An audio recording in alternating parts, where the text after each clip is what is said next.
Kaya ang Pinoy hindi nagkakaintindihan. Diba? Iba yung pakahulugan ng isa, iba yung intindi ng isa. Kaya it's more fun in the Philippines. Bakit? Maraming kidnapan, kuhapan, di ba? Rape-an, ano ba? Di ba? Ang daming fun. Yung dating presidente, fanda. Ngayon, panmok.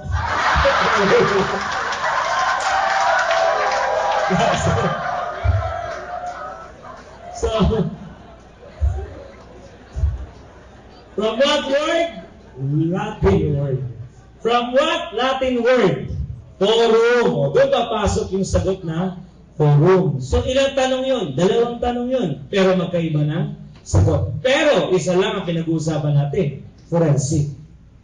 Kaya kung titingnan nyo, class, maraming pwedeng maging sagot sa isang bagay na pinag-uusapan. Kaya anong dapat una nyo gawin? Unawain, ano ba yung itinatanong? Dapat ganun ang isip nyo pa nag-board. Pagbasa mo, ano ba yung tinatanong? Diba? Hindi pagbasa mo, eto sagot. Mali ang attitude na ganun. Okay? Anong unang isipin nyo? Ano ang itinatanong? Hindi ano yung sagot. Kaagad. Okay? So, ibig sabihin, mali ang salitang forum. Because it is not the meaning. It is the origin or the etymology of the word forensic. Ang etymology, the study of the origin. Just like the word criminal etiology, the study of the origin or causes of what? Crime commission. Differentiated from sociology of crime and penology. The three branches of what? Criminology. Tama? Okay. Marketplace. Kung mali ang forum, edi mali rin yung marketplace because marketplace is the literal meaning of the word forum. And what is marketplace? A place where people gather for purposes of public discussion. So mali din yung public discussion. So kung mali yung ABC at ang sinagot mo ay E, hindi kita maintindihan. Bakit? Mali nga yung tatlo. Ulit sa sagot mo. Tama? Okay, so, wait, wala po akong pinatutungkulan, ha? Pinare-realize ko lang po sa inyo kung bakit kayo nagkaka-mali ng pagsagot. Please, do not misinterpret my way.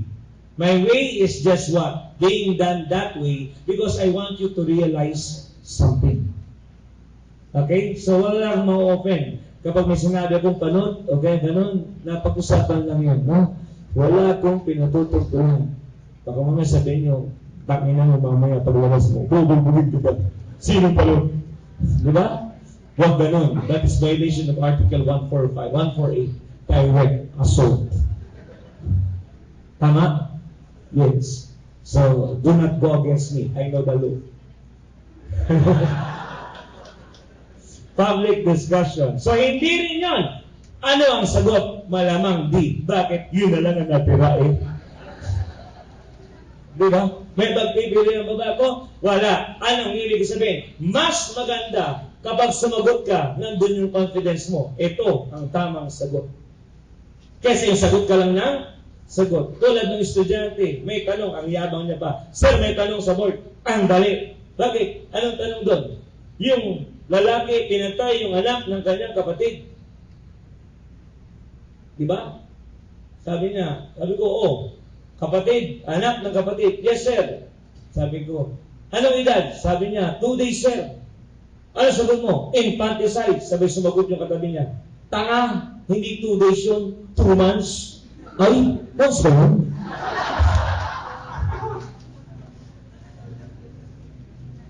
Anong napansin niyo doon sa senaryo na yun? Actual na yun. Experience ng estudyante namin.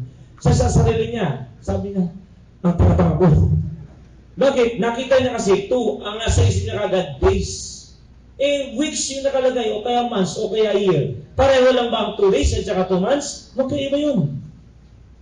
Oh. So, anong sagot? Hindi pwedeng maging infanticide. Kasi infanticide is the killing of an infant less than 3 days. Diba?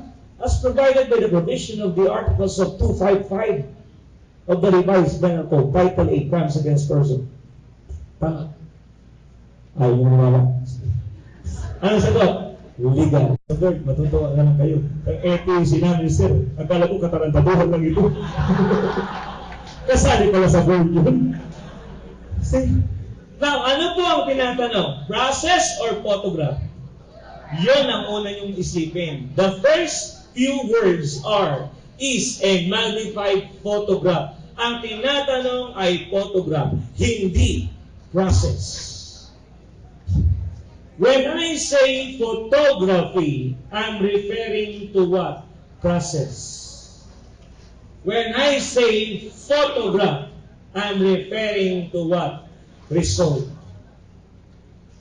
What is photograph? The positive result of photography. Anong mapapansin nyo sa dalawang ito? Ang difference is just the letter Y. So, anong ibig sabihin? Pag may Y, that is the process or act. Kapag walang Y, that is the result. Anong subject nyo sa second year tungkol sa minor de edad? Juvenile delinquency. Diba? Juvenile delinquency. Anong dulo?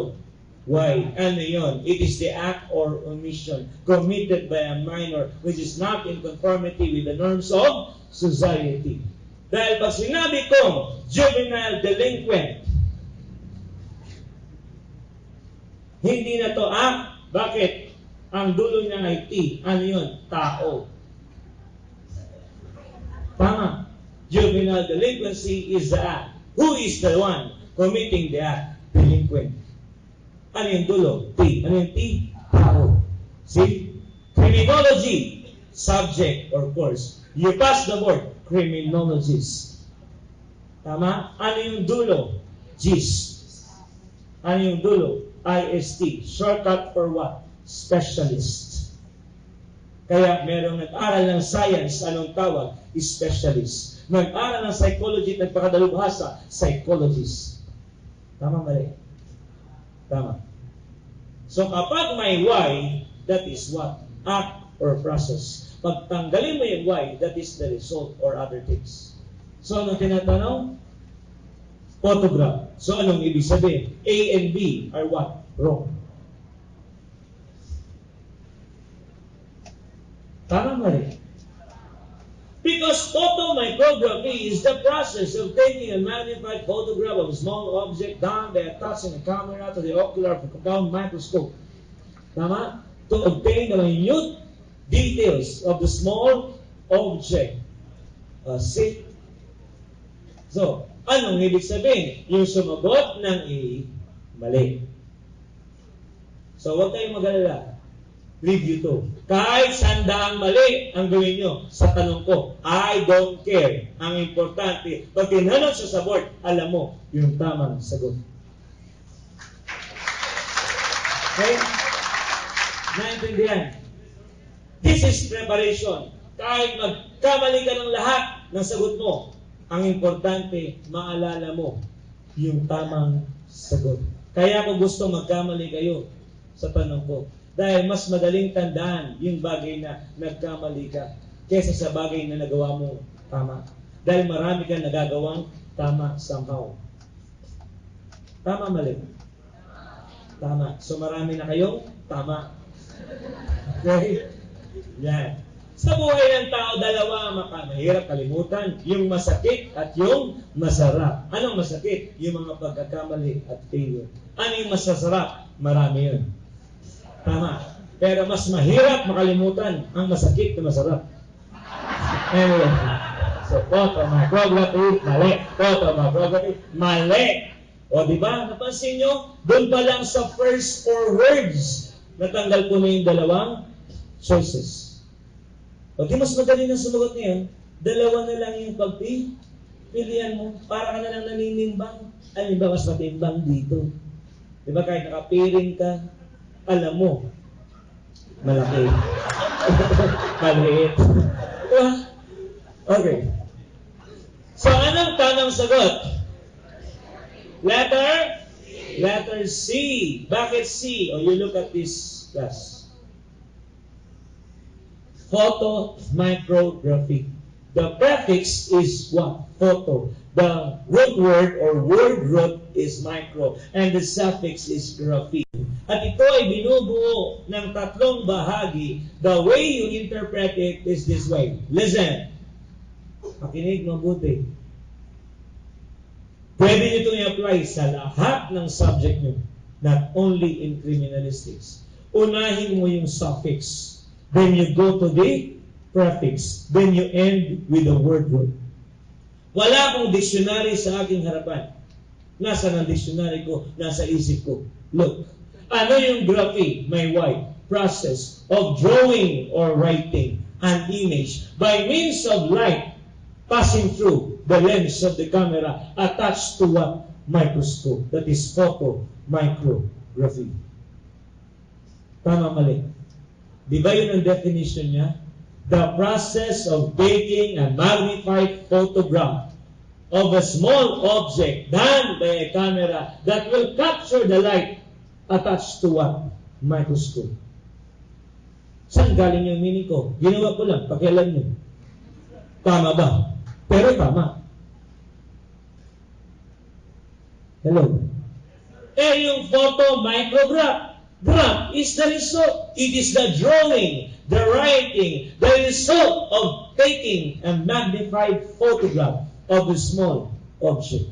Or it is the magnified photograph itself, the drawing itself that is obtained by a camera attached to what? Microscope. Yun din. Anong pinagkaiba? Just the last word. Graph and what? Graphy. Hello? So alam niyo na paano mag-interpret ng words. Hello? Sir, paano kung yun ay subject? Well, let's see. You have your subject, forensic medicine. Right? And there is a title called medical jurisprudence. Is there a difference between these two kind of animal?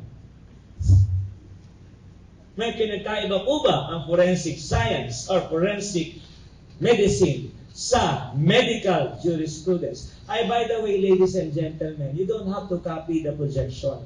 Because after the lecture, if you want to have a copy, you just lend me your flash drive and I will give you a copy. Pero kung meron naman kayo nung lumang kopya, medyo may problema yan. May mga dinagdag ako na bagong tanong. So kung gusto niyo kumuha ng kopya, simple lang. After my lecture today, you give me your flash drive. Tomorrow morning when you wake up and the sun does not appear, I will be here. You got the mark. To return your flash drive. Okay? Hello? Yeah. So, pero hindi siya PowerPoint presentation, Microsoft Word. Pero kung ano yung nandyan, yun din yung nandun sa. So, anong gagawin nyo? Isulat nyo na lang yung sagot sa bawat question. Para pag nakuha nyo yung notes, transfer nyo na lang yung answer. Pero I suggest, do not transfer the answer. Pag nakuha nyo yung notes, paprint nyo, subukan mong sagutan ulit. Tama mali. That's what you call practice. Right? Okay. So, balik tayo dito sa dalawang animal na ito. Forensic medicine and medical jurisprudence. Which is the branch of medicine? Forensic medicine or medical jurisprudence? What? Are you sure? Yes. Ba't di na kayo? Ba't kasi tinatanong kayo ng follow-up question? Which is the branch of medicine? Forensic medicine, sir. Are you sure? Wala na yung sagot. Kitang-kita na wala kayong self-confidence. Dapat pag alam mo tama, panindigan mo. Diba? Fight for what you believe is right, even if you have to fight it alone. Tama. But remember, your friends told you, you don't have to fight it alone because we are here, your friends. Your super friends. Okay? Now, kapag 2 words ang title, class, you start with the second word. Then you go to the first word. Forensic medicine is the branch of medicine applied to the administration of what? Justice. What is medical jurisprudence? The branch of law applied to the practice of what? Medicine. Ganun na kasimple yun. Hindi legal ang ginamit ng examiner. Anong ginamit ng examiner? Characteristics of courts and justice. Bakit? Ano ba ang ibig sabihin ng legal? What is in accordance to the law? And when we apply to the law to cases, we are up to what? Administration of justice. So ano yung word na pinakamalapit sa word na forensic? The words administration of justice. Tama? Yes. So ano pong sagot? Legal. Okay? Okay na po ba kung magbigay muna ako ng mga sample? Mamaya natin banatan yung 500 questions na ginawa ko. Bakit? Ayaw nyo? Kasama dyan yung 350 questions na sinabit ko sa PRC. Dati yun, 2006. Yan. So, it's a magnified photograph of a small object obtained by attaching a camera to the ocular of a compound microscope to show its minute details. Anong sagot? Anong sagot? A. Photomicrography. B. Photomacrography. C. Photomicrograph. D. Photomacrograph. Sige, botohan ulit tayo para masaya. Who thinks the answer is A? Photomicrography. 2, 4, 6, 8, 10, 12, 14, 16, 18. Ang dami nyo nakakapagod. Sino ba mga nyo? Who thinks the answer is B? Photomacrography. Anyone? Meron wala? Aba, very good. Walang sumagot. Ibig sabihin, meron kayong pinag-aralan talaga. Kasi hindi yung sinagot yung B. Tama? Mali yung B. So, ibig sabihin, may edge kayong pumasa ng board. Okay? Para kaya nyo maniwala sa sarili nyo. Alam nyo, pag hindi kayo tiwala sa sarili nyo, walang magtiwala sa inyo. Napakahalaga sa anumang relasyon ang pagtitiwala. Bakit? Kasi pag titi, wala mangyayari sa inyo dalawa. Anyway.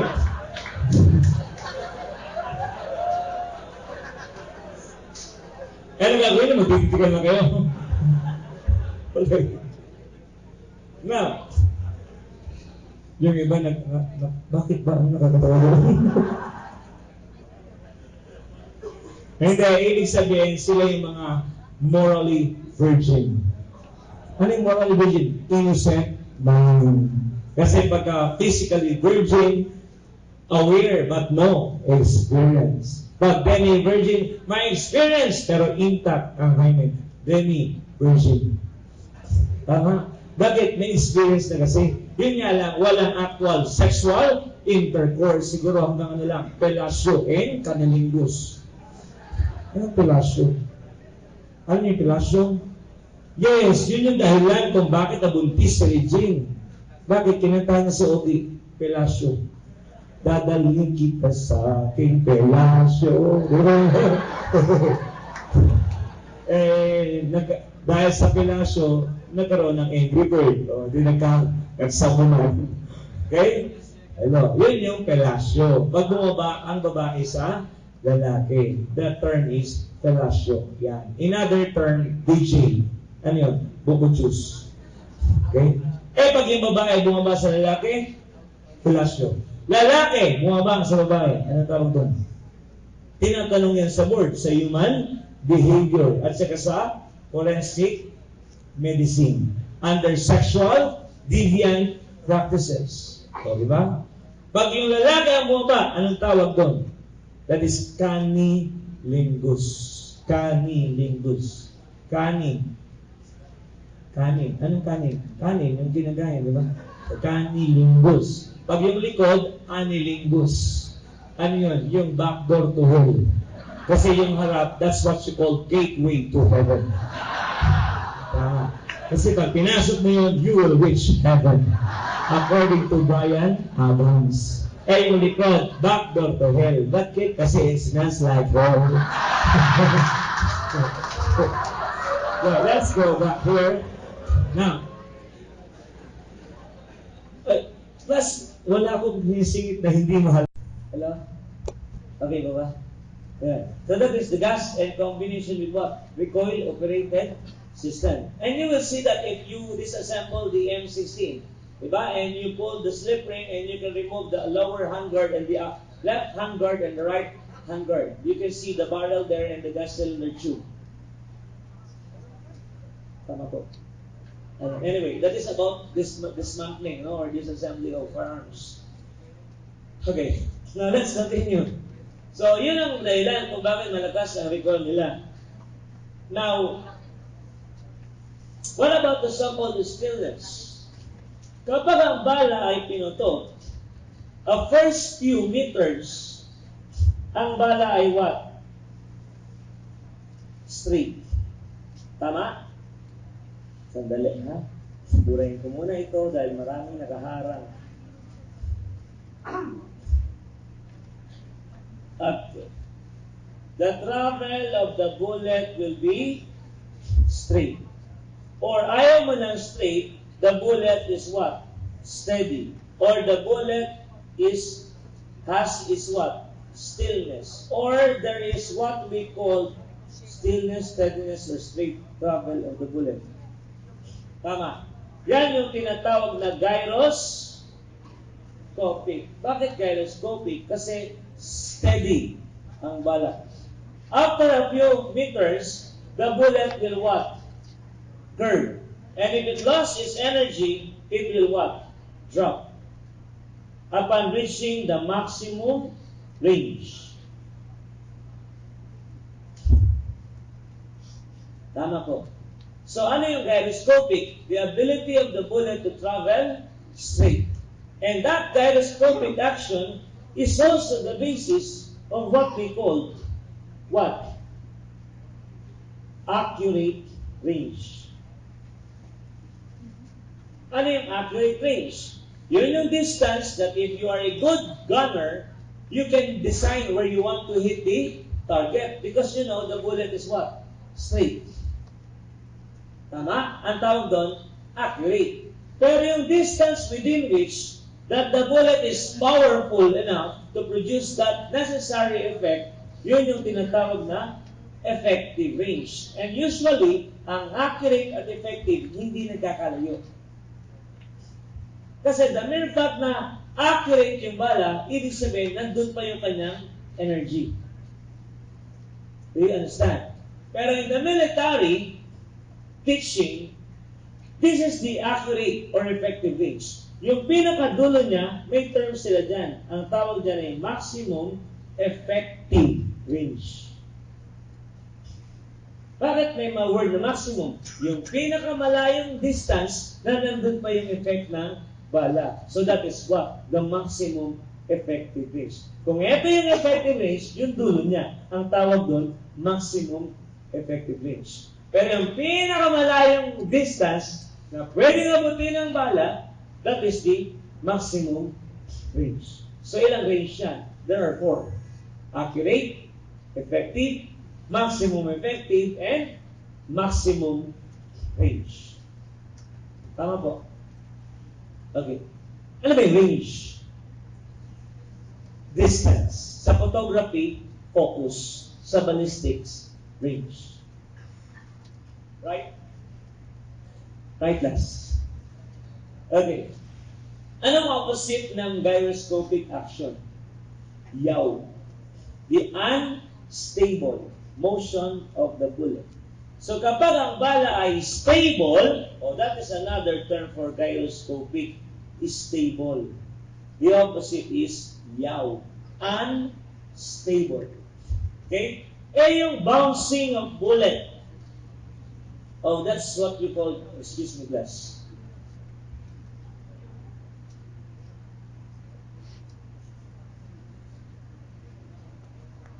Yung aking commander-in-chief.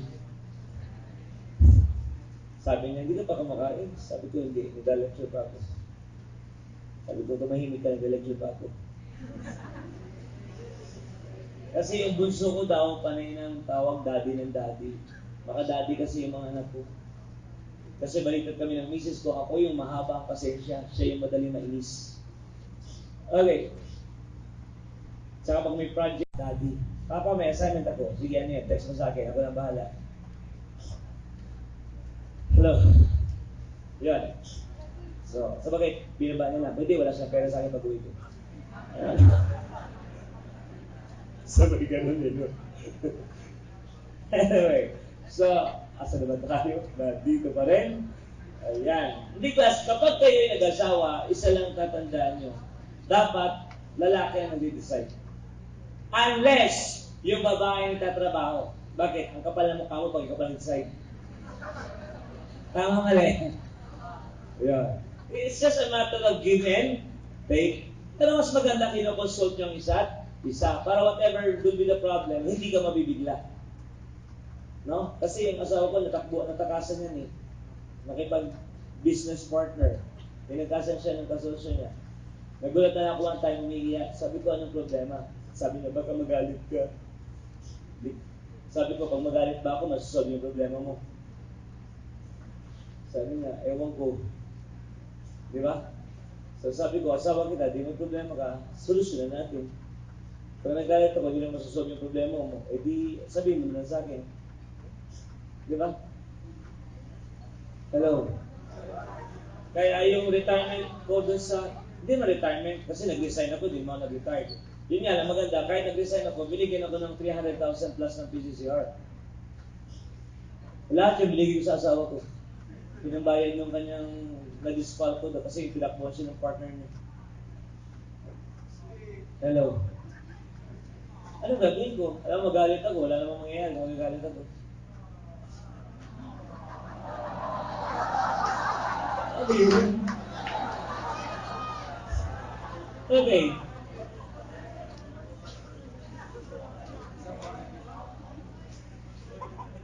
Ay, nako. Sa lahat ng ayoko yung magtatalo kami ng wife ko sa pera. Diba? Kaya lang minsan, may mga babae na pagdating sa pera talaga, lahat ungkatin sa iyo. Bakit may bank account na lang? Bakit ba sino ka nagtatrabaho? Hindi naman ikaw. Ako, di hayaan mo ko i-manage yung pera. Diba?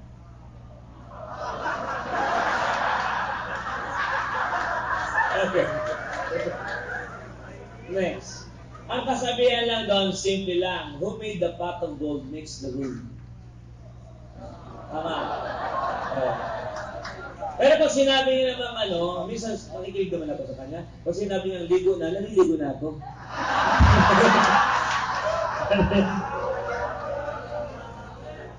Baka magbago maisip, di ba? Bakit? Kasi pagka wala sa module, lugi tayo dahil merong Republican 92, 62. Di ba? So, dalawa title ng misis ko, tatlo pala. Commander-in-Chief, Secretary of Finance, and Speaker of the House. Saan ko na-express Now, ano yung pag-bounce ng bala? That is ricochet. Tingnan mo itong mga kanok, no? May science sa utak din. Bakit? Ricochet. Ang spelling, ricochet. Ba, naging ricochet yung set? Di ba? Para yung buffet. Yung sachet. Di ba? Ano yun? May sayang data itong mga kanok na ito eh. Naging wayunti. Di ba? Di ba, no? Sachet. Oh. Pero pag nakita mo sa spelling, sachet to eh. Ito, ricochet. Di ba? Kaya ang mga Pilipino, minsan nabubuwang sa spelling. Bakit? Kasi iba yung spelling, iba yung letra. Diba? Kaya pag mahina kayo sa spelling, tulad ko, ang gagawin nyo, bigkasin nyo ng Tagalog. Halimbawa, orange, orange. Tama, di ba? Table, table. Hindi ka magkakamali ng spelling. Tama. Eto, ricochet. Pag sinulat mo, ricochet to eh. Ricochet. Yun ang technique. Pag medyo nahihirapan ka sa spelling. Kasi iba yung pronunciation ng mga foreigner sa spelling talaga. Lalo na yung mga Latin American, di ba? Saka yung mga may German Shepherd, German accent. Medyo, akala mo kung ano sasabihin. Okay? Hello. Kasi sa kanila, it's not the grammar, it is the sound. If you sounds like them, then they understand you. Ganun ang foreigner. Usually Americans. Pero mga Pilipino kasi, medyo mas sensitive tayo sa grammar, di ba? Kasi sinabi mo, we will charge them of reckless imprudence resulting to homicide. Mali yun, tol. Mali yun. Pero yun ang lagi sinasabi ng mga pulis. Tama, mali. Pag mayroong di ba, nasagasaan, sabi, sir, ano po magiging kaso? We will charge them of reckless imprudence resulting to homicide. Tangain yun. Anong to? In. Kasi resulting is from within. So the proper preposition should be in, not to. Just like the word with regard. Yeah, you don't say with regards. The proper is with regard. Marami kasi, with regards to the matter that you have brought up to the office, with regards to, mas maganda kasi yung pakinggan, pero grammatically, mali yun. Dapat with regard lang. Okay lang. Yan, napunta na tayo sa English. I hate English ever since the world began. Now, the actual pattern. Ano yung actual pattern or the so-called travel of the bullet and flight? Trajectory. Asan niya yung trajectory? Yung straight, yung curve, o yung drop? The straight, the curve, or the drop? No, the entire. Hindi sinabi trajectory is the curve. It is the actual curve path. Bago siya nag-curve, there is what? Straight. Bakit? Saan nakakita naka-curve na hindi diretso muna? Siyempre, may diretso muna bago kumurma. You get the point. So, anong tawag dito? Trajectory. In short, there are three parts of trajectory. The straight, the curve, and the drop. Tama. Class, listen. Kung ako po ay nasa ika-anim o ika-10 palapag ng isang gusali at tumutok ako bababa, may curve? Wala. Straight yun. Tama, mali? Tama. Bakit? Because if I fire gun downward, that is what? Energy of the bullet plus pull of gravity. Kaya pag tinanong, kapag pumutok ba ako ng baril pataas, ang bala ay bumaba, pareho lang ba sila ng velocity? Yes or no? The answer is yes. Except, yung mula sa kamay ko, pababa. Dahil hindi kasama yung sa pataas. Ano ang ibig sabihin? Hawak ko yung baril. So, ang susukatin mo yan from the muzzle up and from the up going to the muzzle. Kasi yung height ng tao, hindi na kasama yung sa pagtaas. Pero, dagdag yun sa pagbaba. Nakukuha niyo kasi yung point. So, from this muzzle to that certain height, and from that height, going back to that muzzle, the velocity are just what? The same. The only difference is upward, it is fast, getting slow. And downward, it is slow, getting faster. Why? Because for the bullet to reach that high, it needs what? Energy. Energy that counteracts the pull of gravity. Tama, mali? Oh, look at this pen. Pag ito binitawan ko, kung saan babagsak yan? Hindi ko yan binato. Because of the pull of gravity. Pag galing siya sa mababa, mas mabagal siya. Pero kung galing siya sa mas mataas, mas mabilis siya. You get the point? Okay. Ang tawag dyan, demonstrative evidence. Tama? Okay. So, number 11. It is the rate of the bullet speed per unit of time. Ano sagot? Velocity. Yes. Ano yung muzzle velocity?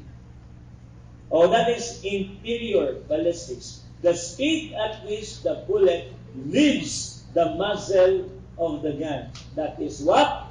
Muzzle velocity. Andyan, sa PowerPoint lang. Nandun yung sa notes ninyo. the speed at which the bullet, plus kung ang kopya na hawak mo ay yung luma, may mga bagong ako dinagdag dito sa ginawa ko. At saka yung arrangement niya, mas maganda yung arrangement nito, lalo sa legal med. Inisa-isa ko, 105 questions yung nilagay ko dito sa legal med. Okay? Baka pagdating natin sa ibang questions, mahihilok malito kayo. Okay? Hello?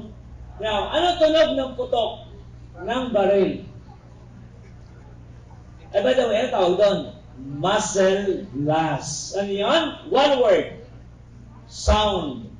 Another word. Noise. Di ba pag pumutok kayo, bang, boom, depende sa klase ng baril. Pag plok, iba yun. Supot yun, no? Eh, paano kung tunog, plak, plak, plak? Ah, iba rin yan.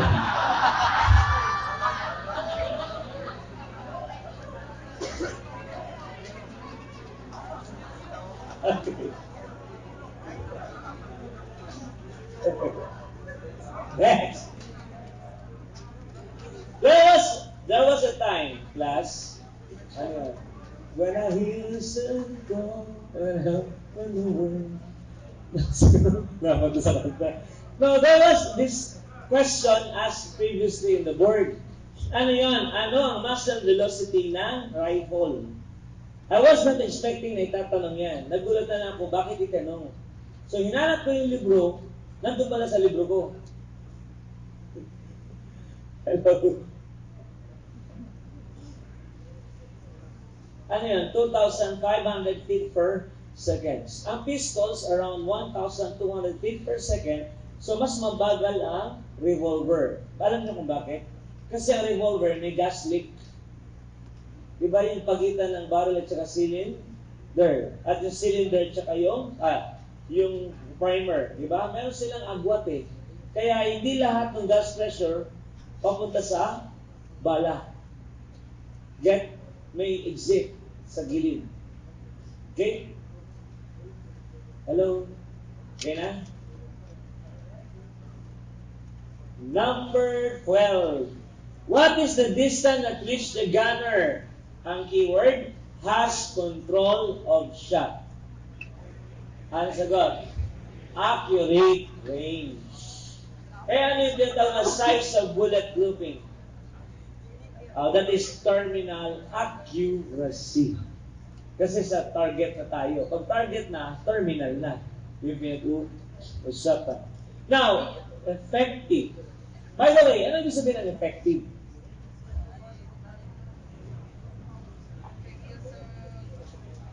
Okay.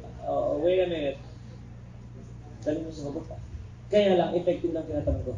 Hindi effective range. Okay.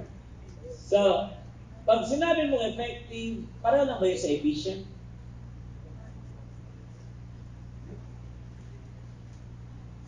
Pareho kayo ba? Ano pinagkaiba? Spelling. Hindi ako nag-joke. Tinanong yan one time. Alam niyo saan? Sa interview. Sa promotional interview. Yung panel interview. Tinanong yung isang estudyante ko kasi he is applying for promotion for inspectorship. Nga pala, isa pa yan sa maling nakasanayan natin. PO2, PO3, mag-a-apply daw ng lateral. Paano naging lateral? Yun nasa ibaba ka na. Member ka na ng organization. You will jump upward. It's more of what?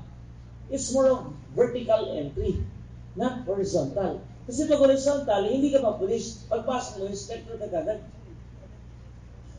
O kaya, lawyer ka, doctor ka, priest ka, pagpasok mo, senior, inspector ka agad. Yun ang lateral entry.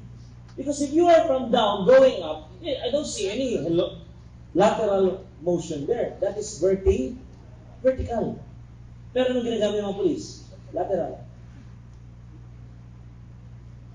Tama mali. Siguro, mas maganda kung sabihin mo na lang na you will be applying for promotion. Kasi sabihin mo lateral. Kasi walang lateral dun eh. Sige nga, tanong mo sa bata, ito ba lateral? Ito ang lateral. Mali, kasi nakasanayan na. Kaya meron tayong apole, di ba? association of police officer via lateral entry. Saan ang ginamit na term? Lateral entry. Pero kasama yung mga PO2 na naging inspector. Hayaan nyo na. Mali naman. Tanggap naman na. Marami namang mali talaga sa police. You get the point? Bakit? Yung ship pa lang, mali na eh. Siguro kung may kamagati sa police na, makasimbong na ako yung police na. Tapi yung teacher namin, binabatigos ka. No? So what? Bakit? Hindi mo na ako police. Ano gagawin sa akin? Diba? Ididamot niya ako. Nek mo. Okay. Sige. Ang tanong, if you will be a police officer, which do you prefer? To be effective or efficient? Efficient. Because when you say effective, it is just being a man or a person who can make an effect. But the way you affect other people may not be, well, by a proper way or improper way. So being effective in an appropriate manner is what we call efficient. But being effective does not necessarily mean you are efficient. Because if your way is not right, then you are just effective, but you are not efficient. Naintindihan po. Halimbawa, sabi mo sa tao mo, ang daming lamok sa opisina. Gusto ko, pagbalik, patay na lahat ng lamok. Yes, sir. No problem. Oh. Pagalis ng head mo, pinasabog mo yung opisina. Patay lahat ng lamok. Anong tawag sa'yo? Effective. Ang tanong, are you efficient? No. Because you didn't do it in the appropriate way. Okay. Hello. Okay, what is the size of bulletproofing? Terminal accuracy. Letter C. Ilang beses na yan tinanong sa board exam. Number 14. Now, look. This is another thing. Now, lahat ng klase ng barel na nandyan ay lumabas na sa board exam. So, para madali kayong magsagot, I recommend or I strongly suggest pag-aralan nyo ang classification of firearm. Okay, let's put it this way. Kaya mo lang dyan, ako bahala dyan. Exercise yan, gusto ko yung muyo ko para yung aking belly bag nababawasan. Dati kasi 6-pack to, ngayon 1 muna na lang. Okay. Dalawa ang klase ng baril in general. Artillery and small arms. Tama po? Tama po. Yes. Kailan ang baril ay artillery? If the caliber of a ammunition is more than 1 inch. More than 1 inch. When it is small arm, if it is less than 1 inch. Ano to? Less than. Ito, greater than. Tama? Para shortcut. Pero class, kung babasahin niyo yung section 877 ng Revised Administrative Code, di ba nandyan yung unang legal definition of firearm? Nakalagay dyan, firearms or arms of daring use includes rifles, muskets, carbine, shotgun, pistol, revolvers, and all other deadly weapons to which a bullet, ball, shot shells, or other missiles may be discharged by means of a gunpowder or other explosives. Period. This term also includes a rifle, except such of being of small caliber and of limited range used as a toy. Period. The barrel of any firearm shall be considered a complete firearm for all purposes hereof. Tama?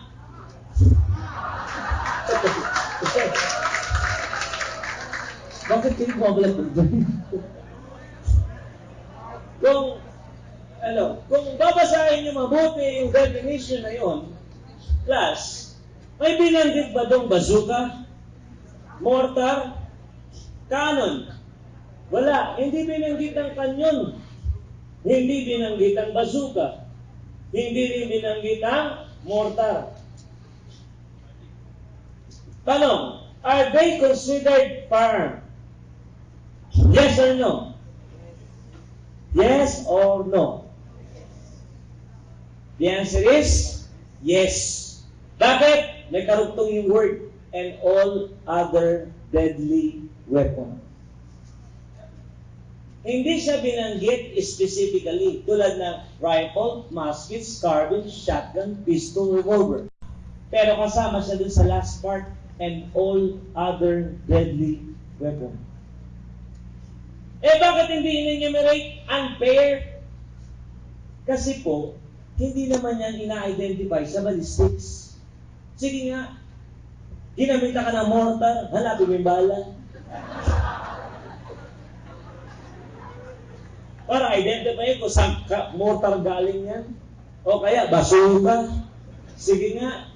At hindi naman yan normal na ginagamit sa crime scene. Wala naman siguro mang-hold up, may dadalang ano, basura. Saan ka pumunta? Mang-hold up ako. Ang sa graphic nun. Okay.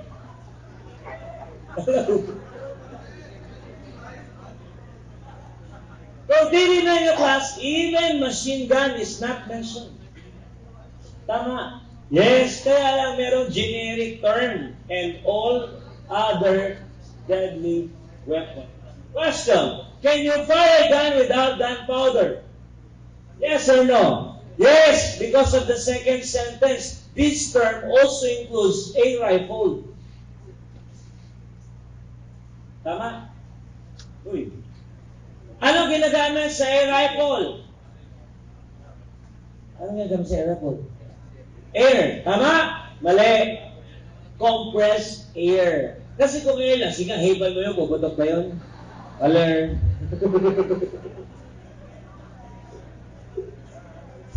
Tama, di ba? Compressed air. O, plus, makinig mabuti. Bakit sabi ko compressed air? Kasi plus, maraming klase ng air. Air alone is everywhere. As a matter of fact, every time you go out, there is what? Plenty of nitrogen, hydrogen, and oxygen. And oxygen is about 21% in the air, right? Although what we need in combustion is at least 15% in your fire technology. Tama, mali? Pinanong na yan sa board, ilang porsyento ng oxygen ang kailangan para magkaroon ng combustion? The answer is 15%. But how many oxygen do we have in the air available? 21%. Tama? Tama. O para hindi makalimutan, tandaan niyo si Magellan. Bakit ilan ng Philippines in 1521? 1521. Tama, mali? Oh, ano 1521? 15% will start combustion. 21 is the amount of air, oxygen in the air. Right? Hello? Bakit kung tinatanong pa ng klaseng air? Because there is an air that is totally air, even if it is contained in the container. Anong tawag doon? Compressed air. But there is an air that is partly air and partly what? Liquid. Ano yun? No. Liquefied petroleum gas. The LPG is what kind of gas? It is a gas contained in a tube, which is partly liquid and partly gaseous state. Tama, mali? Di ba ang bigat-bigat ng tangke ng gasolina na ginagamit nyo sa bahay nyo? Yung Shilane. Di ba? Shilane. Oh. Ano ba? Shilane na ba? I do not know. Okay. Let's go back here. So, ang small arms naman po, kaya lang may bago ng definition of firearms. We have PD 1866 as amended by RA 82-94 and further amended by Republic Act 10,591. Kung mabasahin niyo yung 10,591, may differential definition of firearms yan. I do not know kung sino ang kausap ni Noy Palaboy dyan. Bakit kaya na... Ay, sorry. Excuse me. Presidente nyo nga pala yun. No. 10,591. Baka mamaya naka-record yun ha. Galing yung sumalakan lang yan. Sabihin na, I will charge you of what? Intriguing against honor. Diba? Under Article 364 of the Revised Penal Code. Ano yun? Dahil sa guest honor.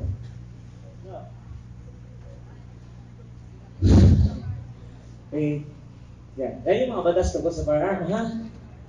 Now, kung ito ang babasahin ng class, mawawala ang artillery. Kasi ang definition niya sa 10591, any handheld or portable weapon. Hot, gas.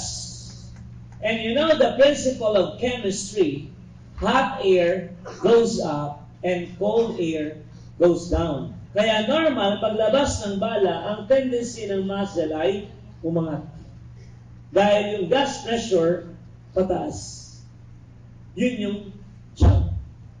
Sometimes, that jump is simply described as an effect of what we call muzzle energy. You get the point? So normal yun, kada putok gumaganon, di ba? Kada labas na, diba gumaganon?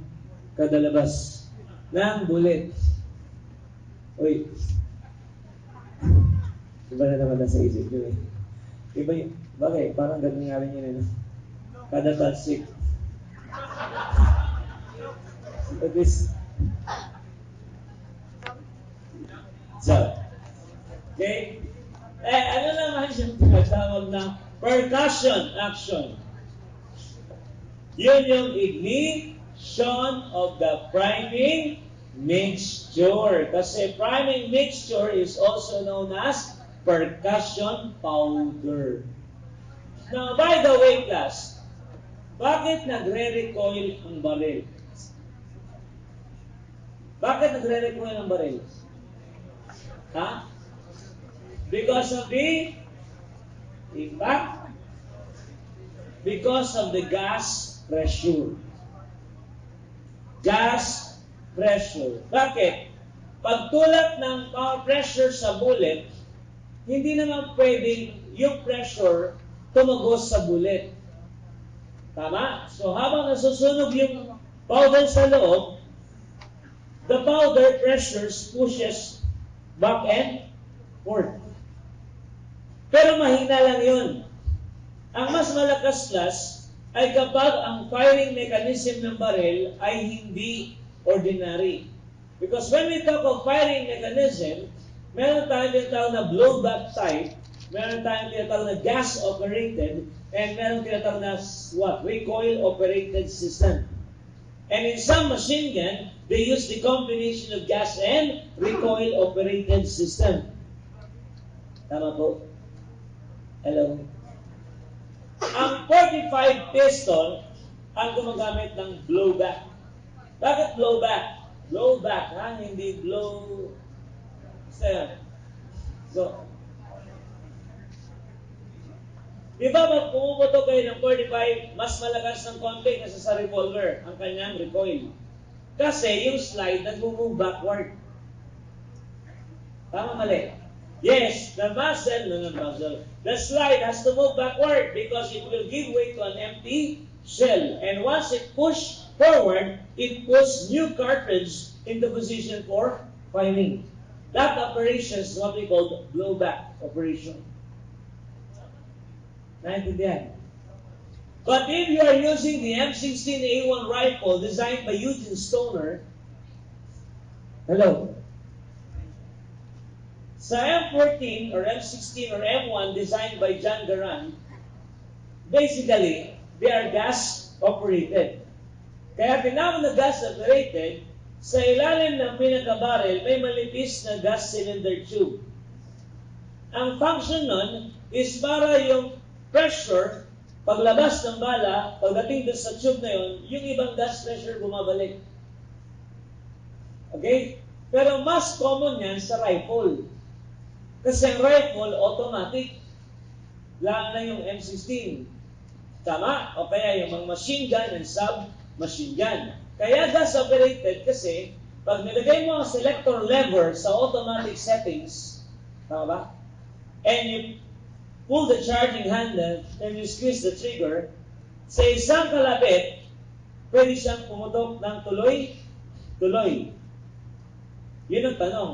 Paano pumapalo yung firing pin na sunod-sunod? It's because of the gas pressure. Bumabalik siya sa trigger housing group. Then siya nagmamanipulate ng trigger housing. Kaya yung firing pin, follow na, follow. Ang tawag doon, gas-operated system. Ngayon, kung machine ganyan, aside from the gas pressure, may recoil spring sa likod. Yun naman yung magmamanipulate no firing pin. Tabi-tabi po. Hello. Ayan. So, may tahimik. Anyway, hindi. Ang importante lang pag nagkamali, marunong kayong tumanggap ng pagkakamali. Kasi pag hindi mo natanggap yan, hindi mo bago ang sarili mo. Tama, mali. Lahat ng tao na magkakamali. Pero huwag niyong gamitin ng dahilan ng pagiging tao para magkamali nung magkamali. Tama? Sabi nga ng isang philosopher, do not make use of your humanity as an excuse. Okay? Right? Next, we go to number 6. It refers to the motion of the projectile. Tatlo lang po ang motion. Direct, rotatory, and hindi transnational. Sa crime detection yan. Translational motion. Tama, ang transnational sa organized crime yan. Ano yun? Dapat translational. Okay? Tama po? Yes. Pag-aralan niyo mabuti ang transnational crime. Kasi pwedeng itanong yan sa CDI, pwede rin itanong yan sa law at sa LEA. Because of what? Comparative policing system. Okay? Tama? Yes. At yan yung bagong trends kasi ngayon. Transnational na. Nung ako'y nag-aaral ng criminology way back 1993. Ilang taon na kayo nun? Bata pa kayo nun. Pag hindi pa kayo dinanamin na. So anyway, huwag nyo lang itanong. Ay, huwag ko lang huwag nyo sabihin, no? Kasi halata naman matanda ako sa inyo. Hello. So, ayaw maniwala ng iba. Sabi niya, mukha pa nga matanda sa iyo. Yeah. Yan ang sekreto ng lagi ka naman umiti, di ba? Hindi ka masyado sa inyo. Tsaka pagka lang lilipat-lipat ka ng ibang lugar, yung problema doon sa ibang lugar, hindi mo na naiisip, nakakalimutan mo. Yan ang maganda pag nagka-travel ka. Okay? Kasi kung nakita niyo yung picture ko nung 4th year college ko, mas mukha ako matanda noong 1997.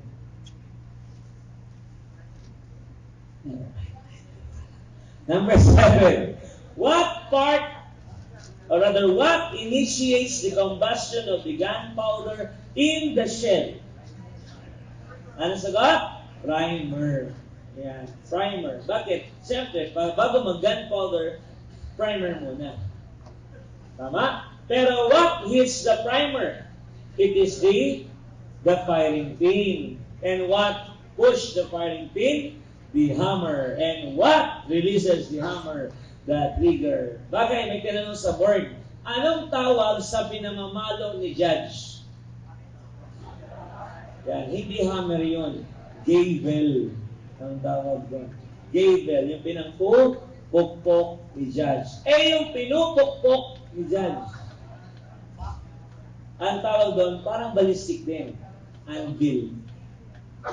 Because sa ballistic na anvil, yung solid metallic support sa loob ng primer is called anvil. The one that absorbs the blow of the firing pin. O di parang pareho lang, hammer, anvil, gavel, anvil. So tinanong ko yan way back 2013 April board exam. Gavel at saka anvil.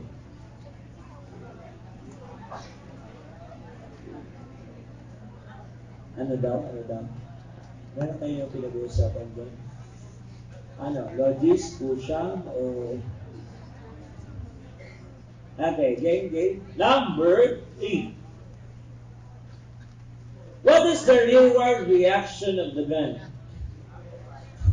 Diba pag pumuputok kayo ng deadly weapon, kasi meron kayo ibang pinapuputok, we call that lively weapon.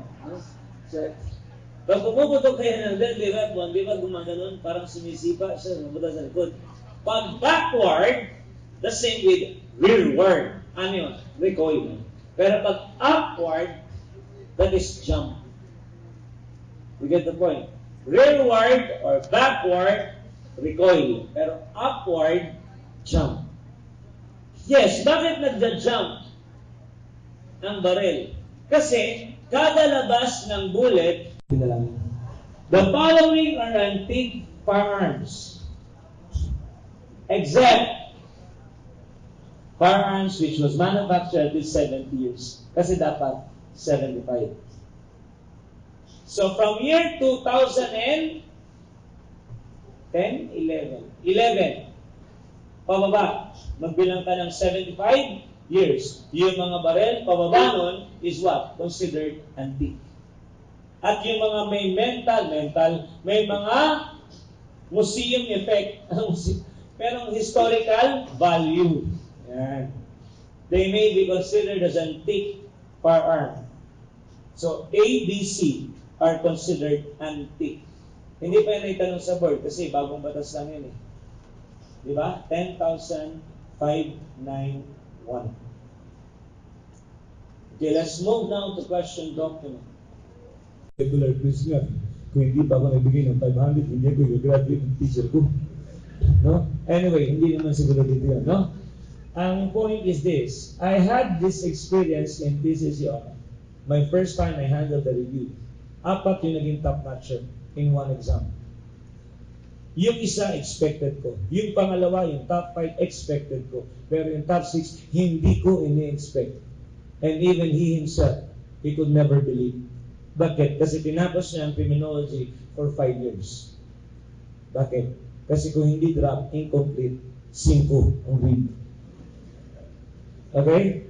So after he graduated, luckily, sa awa ni Lord, nag-graduate, nag-review. When he took the review, he took it seriously. 2 weeks before the board, or 3 weeks, nag-board siya. Kumuha siya ng boarding house. Kasi malayo pa ang bahay nila. Ka-boardmate niya, yung nag-top 4. Ang sabi ng top 4, Sir, masipag talaga yan. Kasi nagre-review kami, ako, pagod na, tulog na, siya review pa rin hanggang alas 12 ng gabi.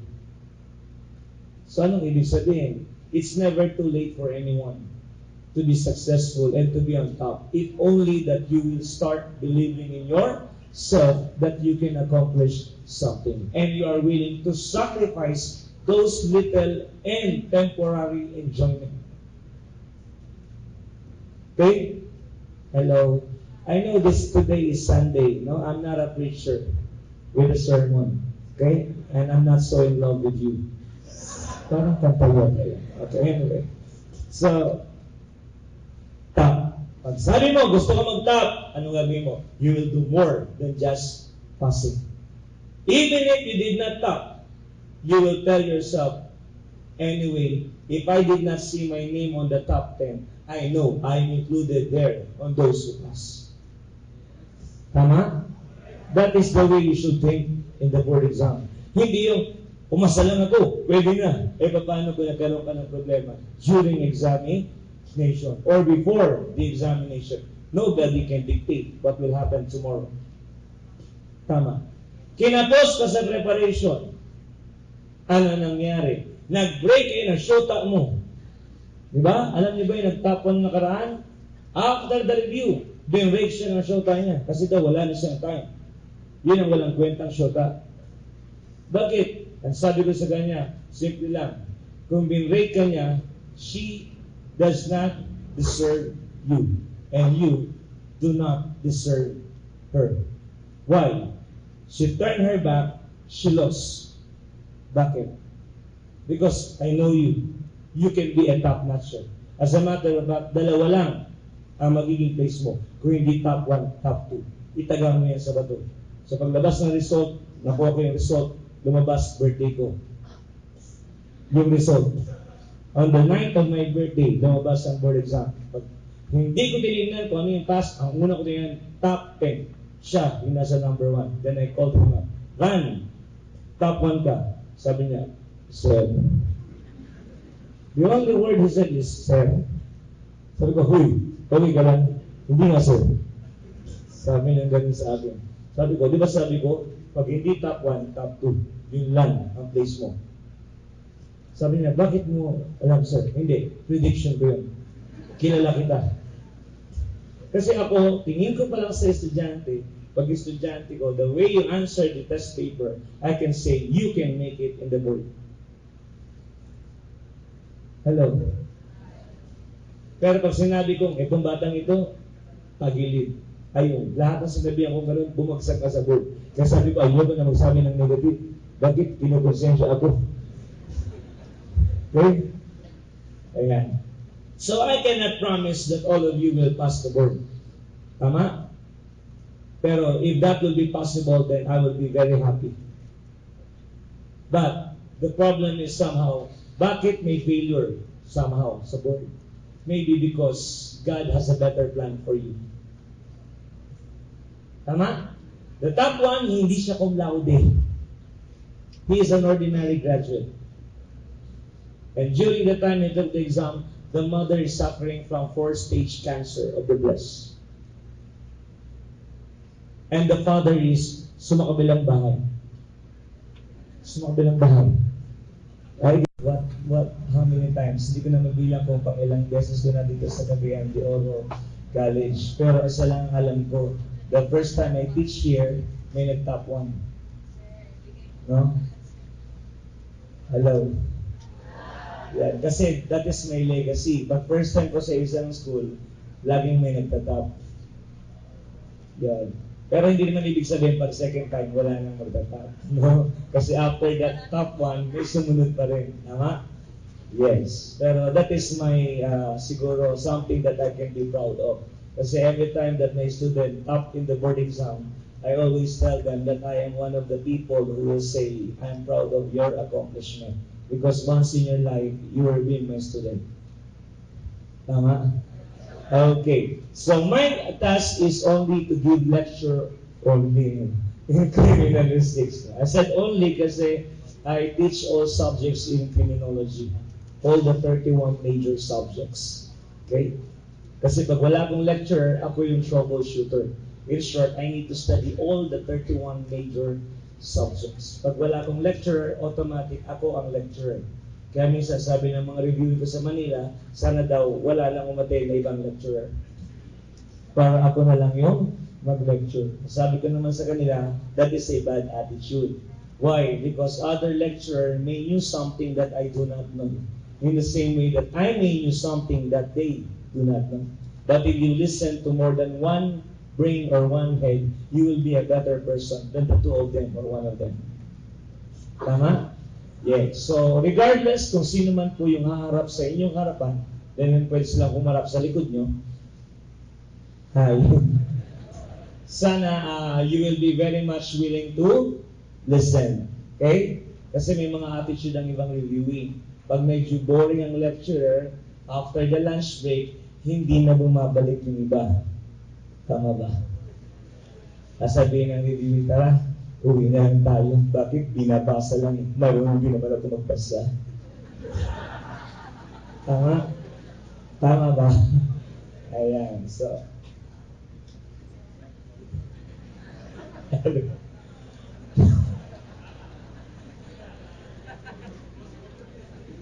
okay, that's what you call information number. Anyway, so,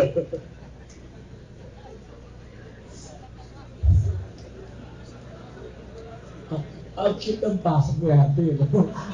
Seryoso ako eh. Wala yung momentum eh. Parang may virus na dumaan. Ay, sorry. Anyway. Ay, nako. So, well, that is just a little advice, no? Kasi napansin ko dun sa Butuan, pag ako yung nag-start ng kanilang marathon review, ang problema ng review director doon is, sino yung kanyang isusunod? Sabi ko, bakit, sir? Kasi pag ako daw yung nag-start, yung susunod, parang mataas masyado yung expectation ng reviewee. So sabi ko dun sa review director, dapat, bago ka mag-lecture ng, excuse me. Yan. Bago ka magpa-lecture ng iba, i-mindset mo na yung reviewee. I tell them sometimes it is not so important how the lecture was delivered. Somehow, the more important thing is the substance of the lecture. Tama ba? Yes. Although we know for a fact that in education system, dapat meron kang tinatawag na motivational techniques.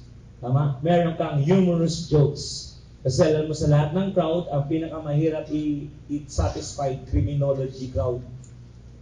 Alam niyo kung bakit? Kasi sanay kayo sa mga joke. Diba? Pag ang joke, hindi masyadong patok, sasabihin nyo, joke yun. Diba? Hindi katulad ng ibang course like nursing, pag nagre-review sila, seryoso talaga. Mag-joke lang ng kaparanggot yung lecturer, hagik-giga na agad yung mga nursing student. No? Pero sa criminology, ay naku, halos yata buong 4 years nyo, puro joke lahat. So anyway.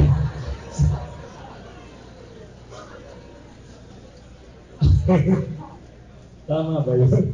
Especially pag ang professor nyo, mga nasa law enforcement, kasi hindi sila sanay na seryosong lecture.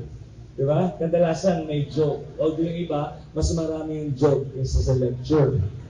May other women. Yan. Maganda ba yung other woman? Pag Tagalog, kabit. Kaya sagwa, ano? Ganyan talaga ang Pilipino. Brutal. Kaya isang angle natin tingnan, iba ang lingwaheng Pilipino. Ano yun? Diretsahan. Di ba? Pag English, sexual intercourse. O di ba? Pag professional, carnal knowledge. Pag Tagalog, never mind.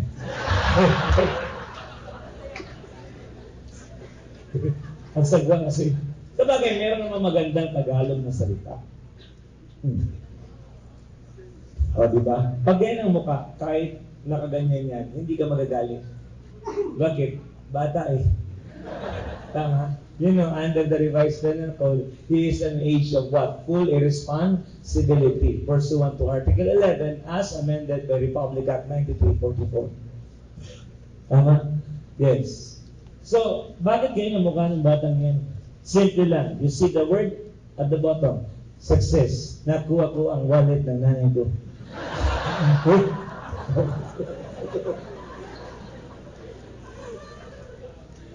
So, sa mga bata, that is already a success to them. Tama?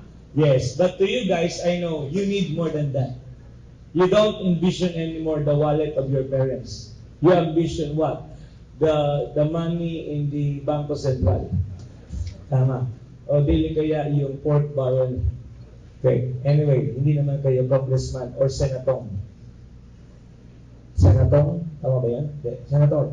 Okay. How much does this mean to me? Gaano kahalaga sa inyo ang mag-top o pumasa ng board? Yun ay tanong nyo sa sarili nyo. Kasi kung sasabihin sa akin sa inyong sarili nyo, this is very important to me, then you will say to yourself, I have to sacrifice other things that are not necessary. Pag tumawag yung kaibigan mo, Tol, birthday ko. Tol, every year, may birthday ka. Pero please, utang na loob, may review ako. Ayoko mag-review, taon-taon. Okay? Eh, paano pag tumawag sa iyo, syota mo, mag-isa lang ako dito. Bahala kayo ng desisyon. Am I willing to sacrifice something in life? Because if you say, I can sacrifice this, remember, if it is for a better thing, better sacrifice something. Tama? Yes. Yung mga nightlife na yan, ay sus, pag may profession na kayo, yung nightlife na yan, magsasawa ka din at the end of the day. You will tell yourself, ay, mababagod lang ako dyan. Mabuti pa, umuwi na lang ako sa bahay. Makita ko yung anak ko, masaya kami. Tama? Yan. Ako yung late bloomer na professor. Kasi bahay-eskwelahan lang ako. Doon nag-aaral. So, nung nag-asawa ko, doon ako natutong mag-nightlife. Kaya ang away namin sa wife ko, yung pag-aaya ng mga kaibigan. Pero sabi ko sa kanya, simple lang. Hayaan mo lang ako for the meantime. Time will come, magsasawa din ako. Ang masama, pag ako nagsawa sa iyo.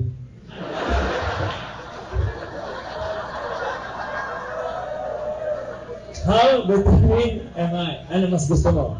Diba? Inaamon ko siya. Ang sabi niya, sige.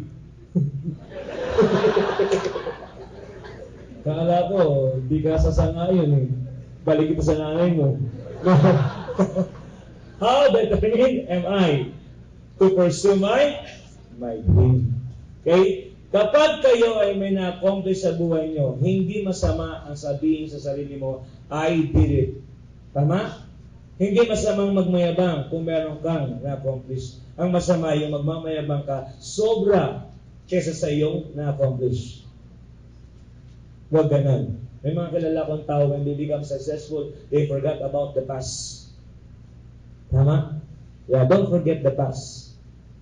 Pero you can set it aside for a while, somehow. Pero dapat, yung past, you sometimes lean on it. Binabalikan pa minsan-minsan para masabi nyo sa inyo that those are the days that makes me a better person now. Pero huwag ka naman mamuhay sa nakaraan. May mga babae kasi ganun. Pag nag-away kayo, uungkatin na naman yung nakaraang taon pa o nung isang taon pa. Mga lalaki, masanay na kayo. Ganyan talaga ang mga babae. Pag walang trabaho, kung ano-ano inuungkat. Okay? Yeah. Kaya dapat, para hindi kayo mag-away, bigyan mo ng pera. Mag-shopping ka. Yan. Para hindi nakikita na maayos ka din. Dahil busy ka rin sa iba. Okay? Yeah. Remember 3 things. Lahat ng estudyante kong nag-top sa board, Luzon, Visayas, and Mindanao. Bakit Luzon, Visayas, Mindanao? Kasi when I started teaching, Luzon ang inikot ko. Then when I resigned from deanship, Visayas at Mindanao naman ang aking pinuntahan. Okay? Kaya halos from Tugigaraw hanggang Jensan, napuntahan ko na. Ang hindi ko napuntahan sa Mindanao, yung bandang kaliwa, Zamboanga. Sabi nila maganda raw doon. Kasi halos lahat ng police na review dito, last day ng review ko, hinaharang ako. Ay, second to the last day ng review ko, hinaharang ako. Bakit? Sasabihin na, Sir, labas tayo. Sabi ko, bakit? Kaya lang tayo at saka konting video. Sabi ko, matutulog na ako. Sige na, Sir. Sabi ko, bakit no ako inaaya? Sir, kasi lahat daw ng pulis na nakasama niyo sa labas, pumasa sa board. Sabi ko, ano yun? Sumpa ba yun o ano? Okay? Ayan. So, sana lang, meron pa ako na-meet. Nasa Manila na ngayon. Pati yung lecture ko, naka-record talaga. Sabi niya, Sir, nag-attend ako ng marathon review sa Cagayan de Oro. Sa kailan? Nung nag-lecture ka. After nun, umuwi na ako. Sabi ko, bakit? Kasi sir, pulis ako eh. Alam ko naman yung lay at saka yung law. Ang hina ko ay, what? Criminalistics. Kaya yung lecture mo, pinakinggan ko. Ni-record ko pa. Uy, eto sir, pakinggan mo. Oo nga, pusos ko yun. Nag-record sa phone. Paano ginagawa niya? Pag habang nag-tour siya, may trabaho siya minsan o bakante siya, sinasalpak niya yung earphone, pinakikinggan niya. So pag paulit-ulit mo naririnig ang isang lecture, imposible hindi mo yan may pasok sa utak mo. Do you agree? Kung mahina ang utak mo, wala ko tinuturo, ha? Just in case lang. Let's accept it. Hindi lahat ng tao pare-pareho ng level ng IQ. So alam mo, mahina ka mag-memorize, you have to do something. And what is the better thing? No one is perfect, but we know for a fact, kahit gano'ng kahina ang utak ng tao, pag paulit-ulit mong nakikita, ginagawa, sinasabi, I tell you, you will be a master of that. Okay? Hello? Pag magulat kayo, mag-top na naman, it's not cum laude or magna cum laude, but an ordinary student. Hindi na bago yun. So many times it happens. 1, analysis. Ano yung analysis? Kung baga sa system, no, in planning, when you say analysis, that is a process of chopping into parts. The opposite is synthesis. Diba? They have such thing in what? Police planning. Analysis and synthesis. So pag sinabing analyze, ito yung tanong, chop-chopin mo. Himayin mo. Bakit sir? Walang tamang sagot sa maling tanong. Paano? Maling tanong. Kasi class, lahat ng tanong pwedeng maging mahirap at madali. Pero kahit gaano kadali ang tanong, kung hindi mo naintindihan, wala kang isasagot na tama. Because we answer based on how we understand the question. So what is the secret in tapping the board? There is no secret. May gagawa pa ng libro. The secret for making it in the board. Baliw. Secret. Alam na ng iba yan. Di ba? Yung iba, hindi lang nila napapansin. Nandyan lang. Hindi yan secret. It is available to every one of us. Hindi mo makukuha ang sagot kung hindi mo naintindihan ang tanong. So ano ang una mong dapat gawin? Intindihin yung tanong. Dahil walang sagot kung walang tanong. Kumbaga sa question document, the question document is the focal point of examination. There is no need of standard if there is no question document. That's why you analyze first the question document. Lumabas siya sa board. Naintindihan? Kaya lang, dyan ang problema ng mga Pilipino. Sa sobrang talino ng mga Pilipino, pag tinanong, iba ang sagot. Pare, kumain ka na. Tol, busog ba ako? Ay, saan ka galing? Pauwi na nga ako. Diba? Pare, may papakilala ako sa'yo. Maganda ba? Mabait yun. May I call on Miss Rochelle Monique about it?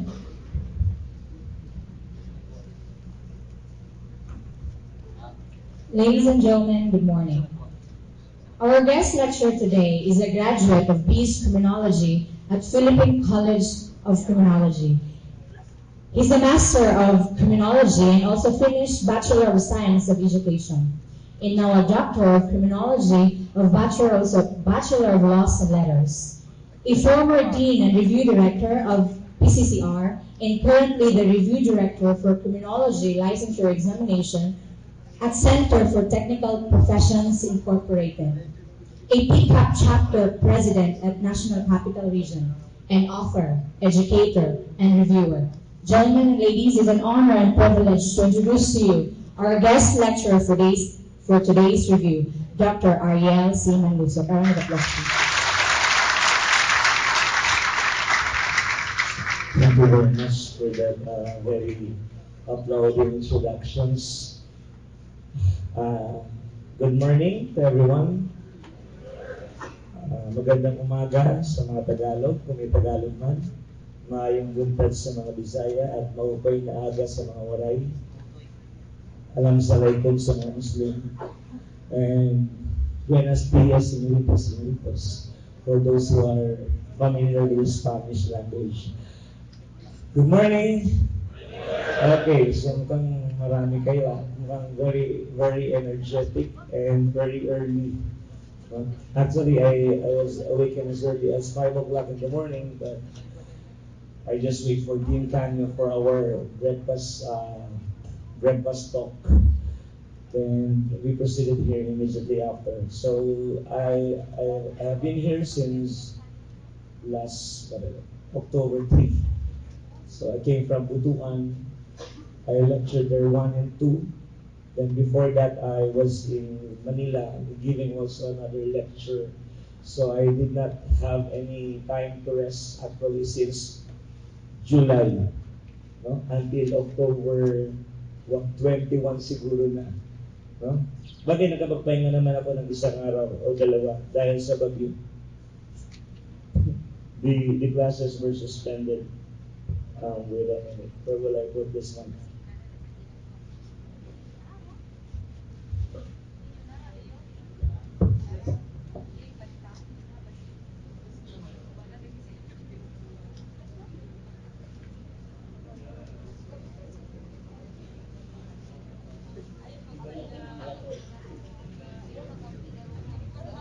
Okay, so I this.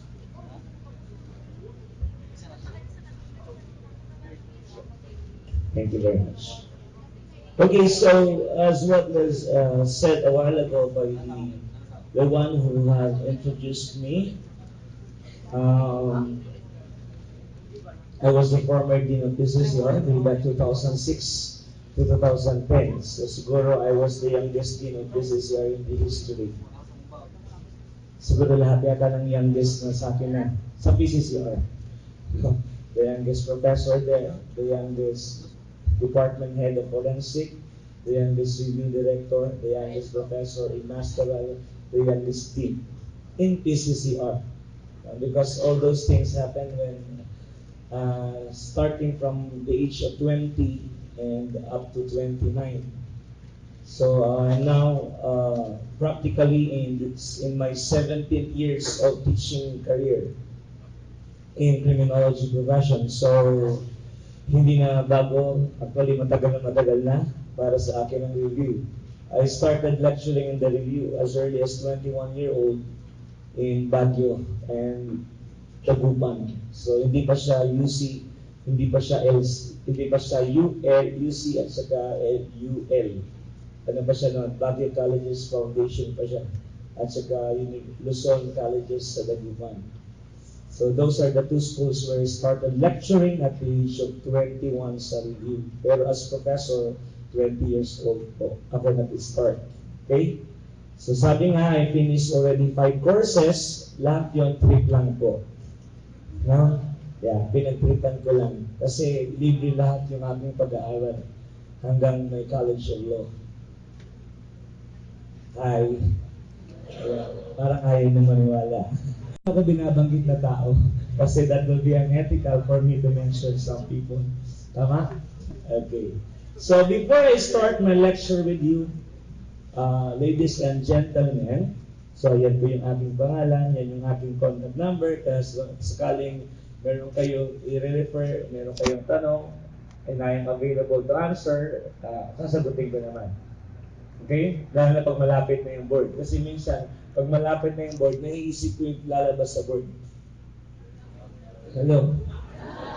Parang, duda kayo doon ha. Kasi ako, duda rin ako eh. Kaya lang, nagkakataon na yung sinasabi ko, lumalabas sa board. Kaya sabi na, Sir, ikaw ba yung gumawa ng exam? Sabi ko, hindi. Kasi hindi naman ako secretary ng examiner. Diba? Tama ba yun? Yes. Pero siguro sa tagal ko ng reviewer, since 1998 at the age of 21 up to now, I'm already 37 years old. Parang ayaw yung manimala. Mukha ng 40, no? Anyway, it's not the age, di ba? It's the, what? It's the humor that counts the most. Because according to the latest statistical study, hindi nakagawa ng pinag-uusapan sa lalaki, sense of humor. Tama? Eh, sa kanila ni kagawapuhan, basta sa akin yung appeal. Anong appeal? Animalistic appeal.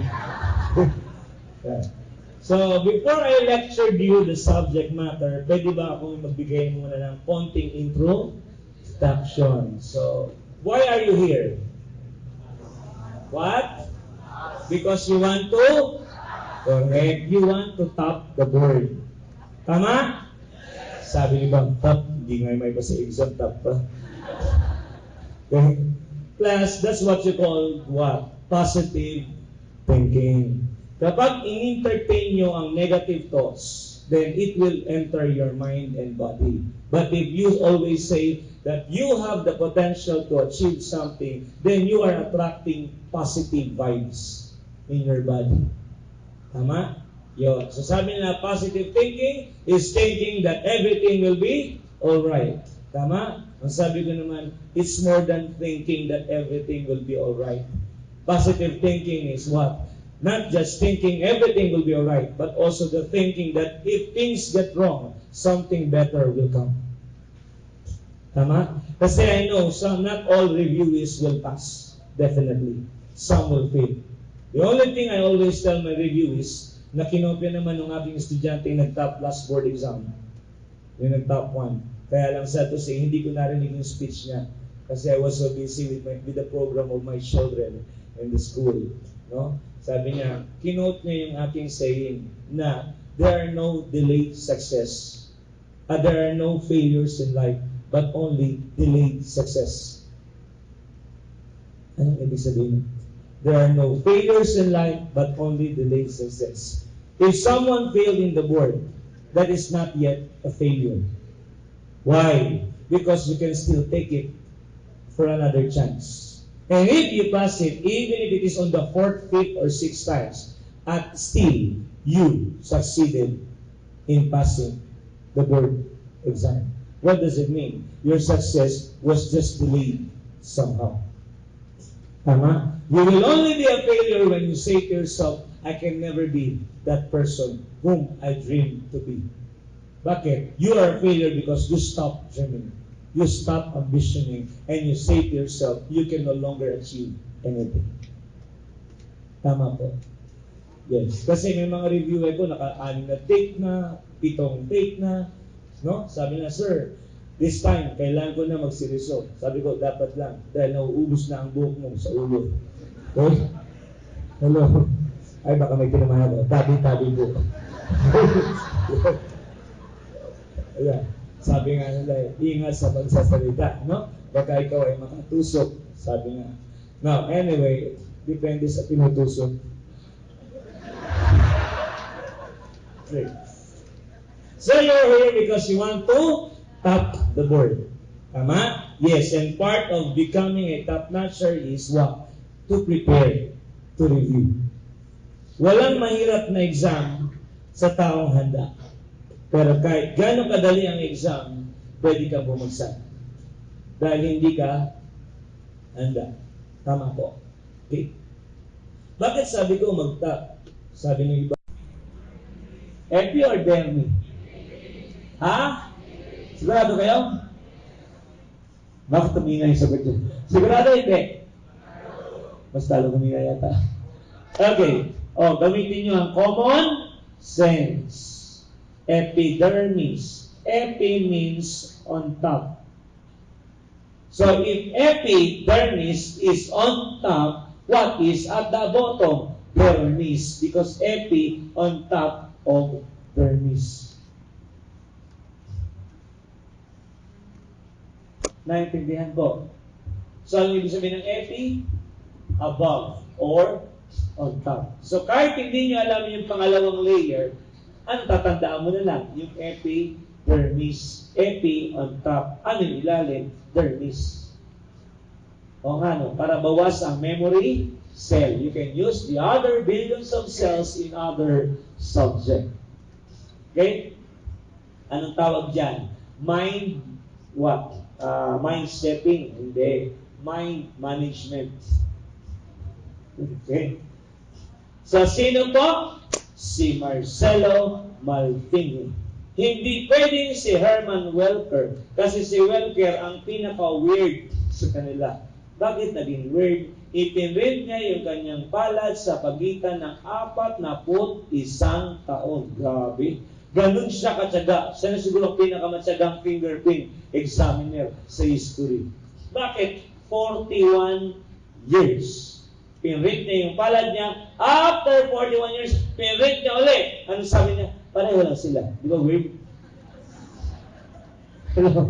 Pareho lang sila. Ganun siya ka-weird. Hindi naman. Ang purpose nila is just to prove that fingerprints does not change the principle of permanency or constancy. Ano sabi niya? The fingerprint does not change.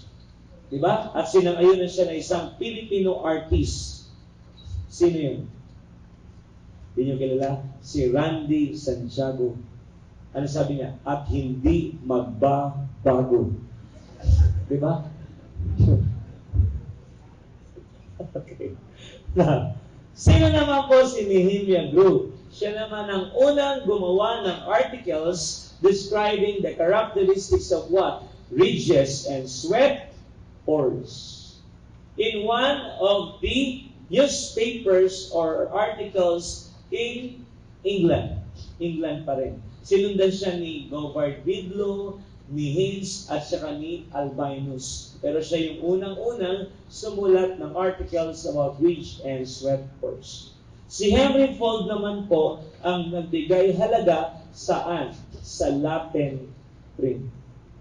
Okay, tinanong sa board, linawin ko lang ha. Kung ang tanong ay, saang bansa unang ginamit ang fingerprint? Anong sagot? Saang bansa unang ginamit ang fingerprint? What? China, India? China. Pero kung tanong, saang bansa unang ginamit ang fingerprint as a means of identification? The answer is India. Gets nyo? Naintindihan. Saan unang ginamit? China. But for identification, India ang unang applications for identification. 11. A New Mexico geologist who adopted the first individual use of fingerprint. Sino ang isang negosyante na gumamit ng fingerprint for receipt or commercial purposes? Sino? Common sense. Si sarhento, hindi yan negosyante. Si doktor, hindi resibo. Reseta ang binibigay. Tama. At si kapitan, iba ang negosyo niya. Sino ang walang titulo? Si Gilbert Thompson. Yan ang negosyante na gumamit ng fingerprint for what? For receipt identification. Para hindi nga naman siya maggoyo, madaya ng mga customer. Nilalagyan niya ng thumb mark yung mga resibo na kanyang ini-issue. Siguristang negosyante. Paano kung may DNA? Mas maganda yung DNA because that is the modern technique now of personal identification. Number 8. The first conviction in the Philippine case involving the use of fingerprint. Anong kaso? Pilipinas. Pag sumagot ka ng People versus Jennings, mukhang hindi ka panipaniwala because Jennings is not Filipino setting. Lalong hindi West case kasi ang Pilipinas nasa East. Wala sa West. Tama, di ba? Yan. Ano ginagamit ko lang? Common sense. Hindi ko pa ginagamit yung aking technical knowledge.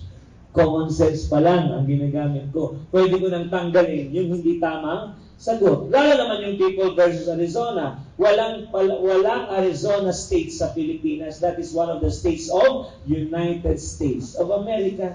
Yan yung pinagmulan ng Miranda warning or Miranda doctrine. Whatever title you want it to be called.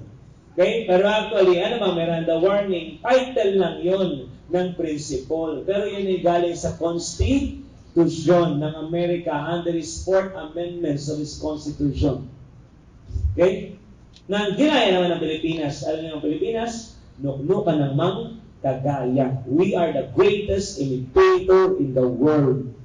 Bakit? Sila may FBI, tayo NBI. Tama. Sila dati may Federal Narcotics, meron tayong Narcotic Command. Inabolis sila, inabolis din natin. Nang tayo sila ng DEA, nilagyan natin ng PDEA. Kasi, ganyan kagaling ang Pinoy, napakahusay ng daya. Meron silang SOCO, ano yun? Scene of the Crime Office. Nakita ng Pilipinong pulis, SOCO, maganda to. Pagdating sa Pilipinas, SOCO din. Ano yun? Scene of the Crime Operation o Operatives? Operation o Operatives? Operation. Yung Operatives, sa Channel 2 yun, kay Gas Belgas. Di ba? Ang ebidensya ay hindi nagsisinungaling. Di ba? Naunawaan nyo kung bakit gano'n ang nangyari sa krimen. Hello? Yan, si Gasa Belgas. Anyway, like, ano? Baka makakasangin na ba sa mga hindi, gano'n talaga siya magsalita even in person. Ano na yun? Trademark na talaga. Hindi na tulad ni Mike Enriquez, umaarte lang. Yung, hindi namin kayo tapan na lang. Hindi siya gano'n magsalita sa professional dealings. Very soft-spoken lang din siya. Pero siyempre, parang mag-bumenta, yung mga Pilipino, ang gusto ng exaggerated. Diba? Pagka may nagsagsakan, ano na? Nag-hurmentado na yung report. Diba? Binaril lang, minasakit na yung report. Yan ang mga Pilipino, mahusay, mag-exaggerate. So, anong tamang sagot? People versus Medina case. Ilang ridge ang na-identify? 10 ridge characteristics. Tama? Sa Amerika, People versus Jennings. Ilang characteristics ang identified? 14 rich characteristics. Anong kaso ang sumira sa anthropometry? That is the West case. The case of Will West and William West. The two persons who doesn't know each other, pero magkamuka, magkasing tangkad. Kaya nung nilitratuhan ni Bertillon, sabi ni Bertillon, magkamuka. Sinugatan niya, magkasugat, nabaliw si Bertillon. Dahil sa dalawang hayop na to. Sino? Si Will West at si William West. And yan naman ang dahilan kung bakit lumitaw ang fingerprint identification. Kaya nauna ang anthropometry bago ang finger. Okay? So, sa Pilipinas, ano ang minimum ridges? At least about 8 points of similarity para maging conclusive. Pero hindi mo sinabing dapat 8. Because if you can identify more, the merrier. The better. Okay? The more, the better. Okay? Ayan. So, pwede ko na ilipat. Yan. Plus, okay lang pag medyo mabilis yung aking shifting. Hinihipak na to. Ay, hindi. Ibang taong ito. No? Kasi sobrang dami ng mga yan. Diba? At yung mga yan, patay na. Huwag na nating bulabugin ang kanilang kaluluwa. Okay? Naintindihan ko. So, tama lang yung medyo may idea kayo kung sino yung mga yan. Huwag nyo nang i-memorize lahat kasi masakit yan sa ulo. Okay? Naintindihan? Yan. Ako, hindi ko minimorize yung mga yan. Pinaglaruan ko lang. Mahilig ako maglaro. Alam niyo yun? Kapag may memorization work class, ang pinaka-the best na gagawin nyo, kunin nyo yung mga first letter ng enumeration. Tapos bumuo ka ng word. Anong tawag doon? Acronym. Halimbawa, tinanong sa Leia, ano ang 4 na lingwahe na gamit ng Interpol? Diba? Ano yun? Safe. Ano yung S?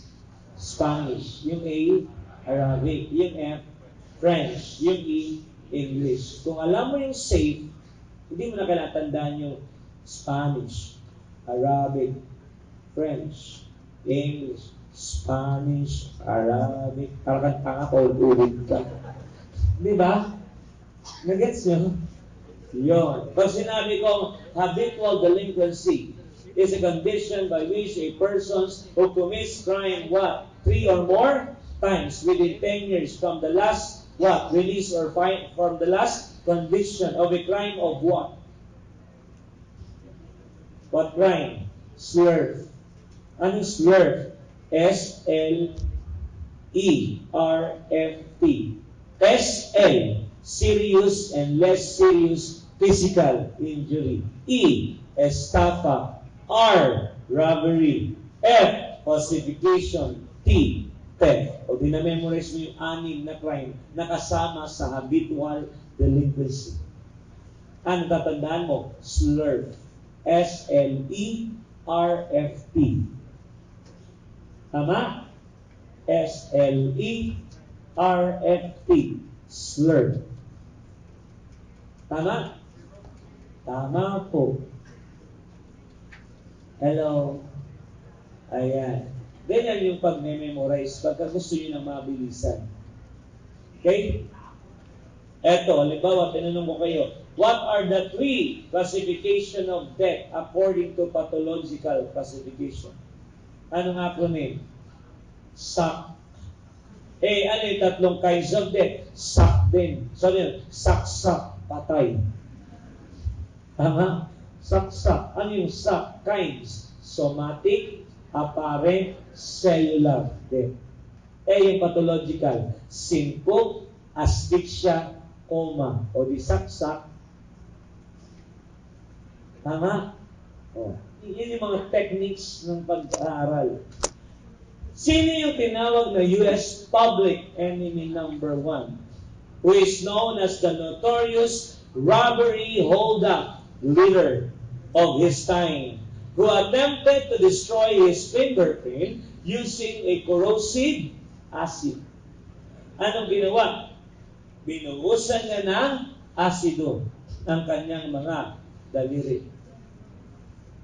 Kaya lang, tanga-tanga. Bakit after ng ilang linggo, tumubo uli. So, na-identify pa rin siya. Sino? Si John Augustus? Hindi. Sino si John Augustus? The father of probation. Pero saan galing bansa? In England. Hindi. US. Ang sa England is si Matthew Davenport Hill. Tama? Okay. So, sino naman si Robert James Fish? Mas malala yan. Kung si John Dillinger ay tanga, eto, sirang ulo. Bakit tinuklap ang 10 daliri? Mantakin mo yun. Tinanggal itong 10. Tapos tinapyas yung dibdib, dinikit. After ng ilang linggo, tinahiniwa ulit, kabila naman. Ano yun? Torture. Diba? It hurts, you know. Okay. Hello.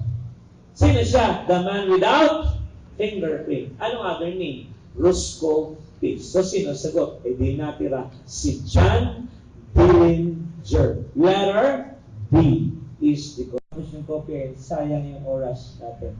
Okay? Kaya pag nilipat ko, huwag niyo kumumurahin. Tangina, hindi pa nga tapos, hindi ba nagagad?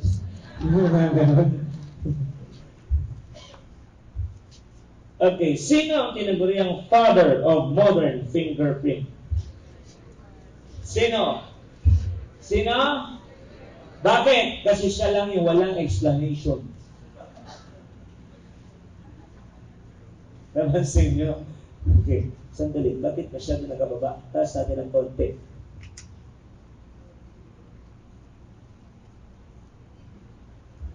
Wala na, sagad na. Ito, may tissue.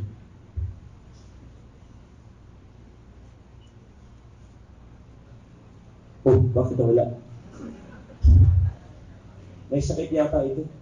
Masamang hinahawakan. Support? Or what? Yan. Maluwang. Yan talaga pag lagi sinasagsagan. Dapat,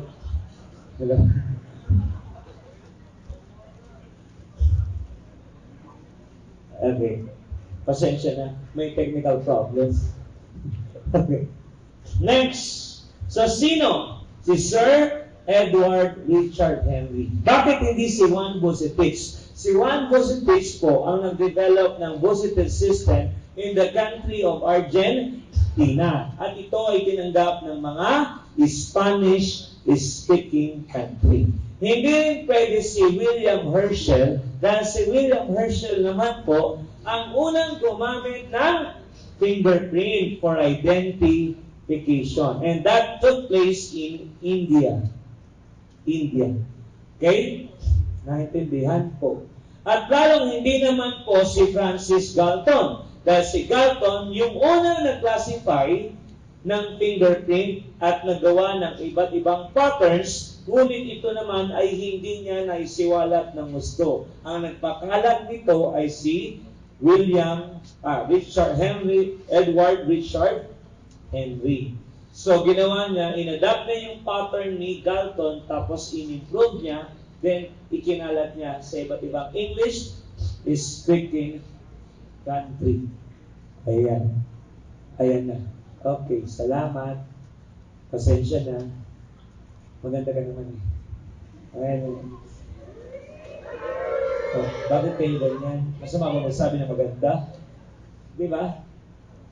Hello, maganda siya, may cheekbone siya. Tapos yung lips niya, kissable lips. Anyway. Huwag kayong ganyan. Baka mamaya, demand ako ng sexual harassment. Huh? That is Republic Act 1787. Tama? Okay.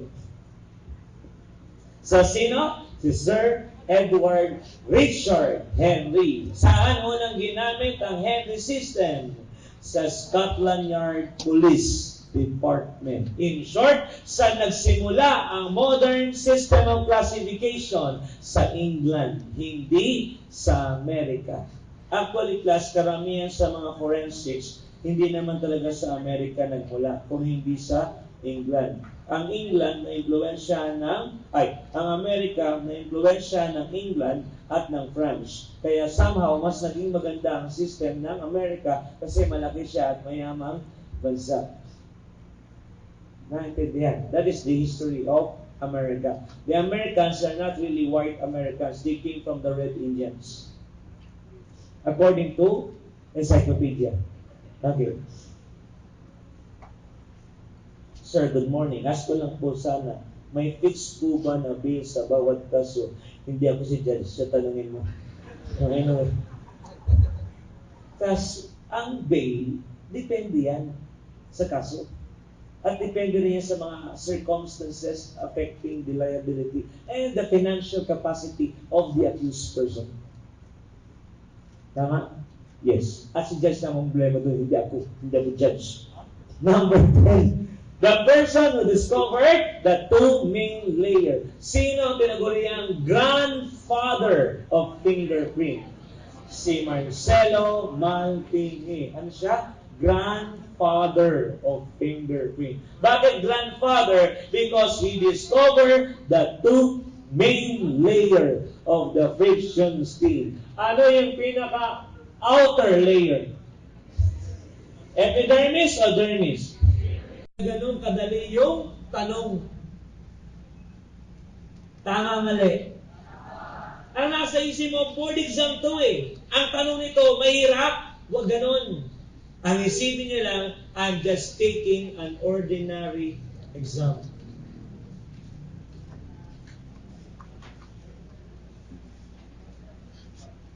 So, pustahan tayo. Ang nagkamali dyan, yung matalino ka.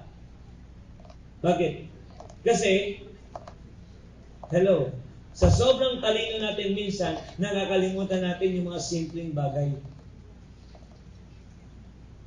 Hello. Okay lang po kayo dyan. Yung ating mga borders sa likod, pag kami nakatulog na, alam naman ha, kaya sabihin nyo lang, guard, pakicheck. Joke lang. Wala naman guard sa loob. All of the following requires individual photograph. But what is the question? The question is about the object. Now, look at this. Pangasar rin. Yeah. Number 9 question. Known as the Access Device Act of 1998 concerning the illegal use of one's credit cards. Kung walang choices, tanungin ko kayo, alam niyo yung sagot? Honestly, sino nakakalam ng sagot? Yun, isa, dalawa, tatlo. So the rest, hindi niyo alam yung sagot. Tama? Okay. Palagay natin, hindi ko rin alam yung sagot. Bakit? Nobody knows everything. Tama. Maski ako, tanungin niyo ako ng bagay na alam niyo, hindi lahat ng alam niyo, alam ko din. Diba? Nagkataon lang, na nauna ako sa inyo. Bakit? May lisensya ako. Kayo wala pa. Ang meron kayo driver's license. Now. A. Republic Act 8484. B. 9208. C. 9372. Or D. 9514. Now look. Hindi ko kayo tatanungin ang sagot nyo. Makinig muna kayo sa akin. Kung hindi ko alam yung sagot, plus, siguro naman, merong choices na alam mo. Naintindihan niyo ibig sabihin? Hindi mo alam yung sagot, pero siguro naman sa 4 na choices, meron kang alam. Imposibleng wala. Tama, mali? Tama. Ano yung 8484? Parang hindi ko alam ito. Kumari ng class, I'm taking the exam. Hindi masyadong familiar. Yung 9208, alam ko to, that is the Anti-Trafficking in Persons Act of 2003, otherwise known as the modern slavery or modern day slavery. Tama? Okay. Hindi yan. Bakit? Alam ko yan eh. Hindi ko alam yung sagot. 9372, that is the Human Security Act law, otherwise known as the Anti-Terrorism law. Yung ba yung tinatanong? Hindi. Hindi rin ito. Alam ko yan eh. yung 9514. Sandali, ano ba ito? Yung amendments ng PD 1185, the revised fire code of the Philippines. Tama? Yes! So ano sagot? Malamang yung A. Bakit? Hindi ko nga alam yun. Paano ko hinahanap yung sagot? Di tinanggal ko yung alam ko kasi hindi ko nga alam yung sagot. Nagiglas yung technique na sinasabi ko. Okay? Nasa libro ba yan? Wala. So that is what you call wisdom.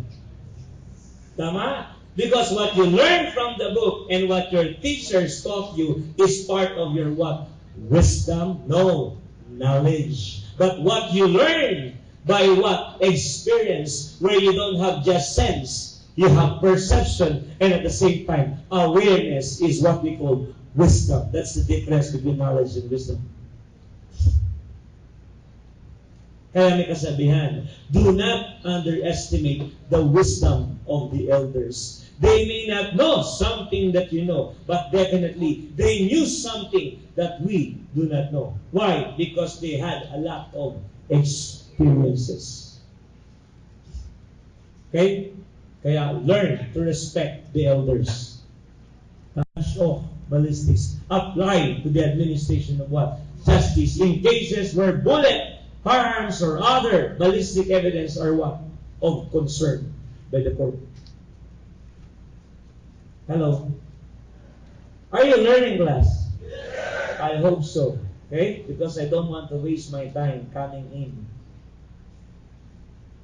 Okay. So, naintindihan niyo po ba yung presentation? Nandun din yan sa notes na ibibigay ko sa inyo. Okay? Ngayon, yung wala naman pong flash drive, ay i-share na lang po ng iba. Magpa-print tapos pa-photo copy. Huwag niyong pa-xerox. Kasi xerox, machine yun. The process is photo copying. Tama? Yes. Analysis. Which of the following objects should be taken individual photograph? A. Latin print. B. Identifying details. C. Weapon use. Or D. Wound sustained. Kung ikaw ay isang matalinong estudyante, malamang lalapit ka sa proctor, ma'am, wala pong tamang sagot. Kasi lahat to, tama. Dapat may letter E. All of this. Bakit? Tama, mali. Hindi ba dapat letter 2 lahat yan? Tama, hindi. Tama. Paano yan? Wala namang all of this. Ano ang isasagot mo? Kailangan ng wise decision. Sinong may sagot ng A? Latin print. Taas ng kamay. Ayaw niyang magtaas ng kamay. Bakit? Baka mali na naman yung sagot ko. Nakakadalawa na si Sir. Pagtatlo, bingo. Who takes Latin print? Yan. Ganun na yun. Yung iba lang. Don't be shy. Remember, sandali class, huwag kayong matakot sumubok sa bagay na gusto nyong malaman. Dahil pag natakot kayo, hindi nyo malalaman kung kaya nyo o hindi. Okay? So dapat, lahat tinatanggap nyo. Ay sandali, depende. Depende. Kasi pagka mamaya talagang hindi mo kaya, agoy. Okay? Now, who thinks the answer is B? Identifying details. Okay, mukhang mas marami. Majority of the crowd. Who thinks C? The weapon use. A few of them. Around 15, less than 15. D. Wound sustained. Meron, kaya lang nahihiyang magtaas ng kamay. Bakit? Kasi may body odor. Hindi, joke lang. Okay. Now, look, class. Pag ganyan ang choices na para mang wala kayong mapagpilian, ang suggestion ko po ay ganito. Balikan mo yung tanong. Baka meron kang nakalimutan sa tanong. Which of the following object should be taken individual photograph? Bigla kayong nangiti. Ano? Alam nyo, mali yung sagot nyo. Ang Latin phrase po ba ay object? Yes or no? No. Ang identifying details ba ay object? Yung iba, pero hindi lahat. Just like your fingerprint. It is not an object. Why? Because it is a part of the human body. And humans are not property. We are what? Persons. Tama? Yes. Eh yung weapon, object yun. Eh yung wound, hindi rin object. Yung weapon lang ang object dyan. So anong sagot? Eh di weapon, yun na pala ang tanong, bullshit. Alin yung object? May nalalaman pang individual photograph.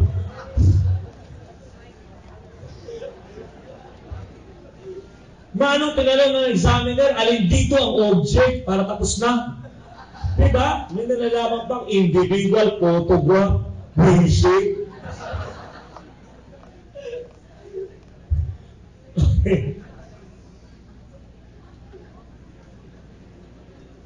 Anong ibig sabihin ng mga nagkamali?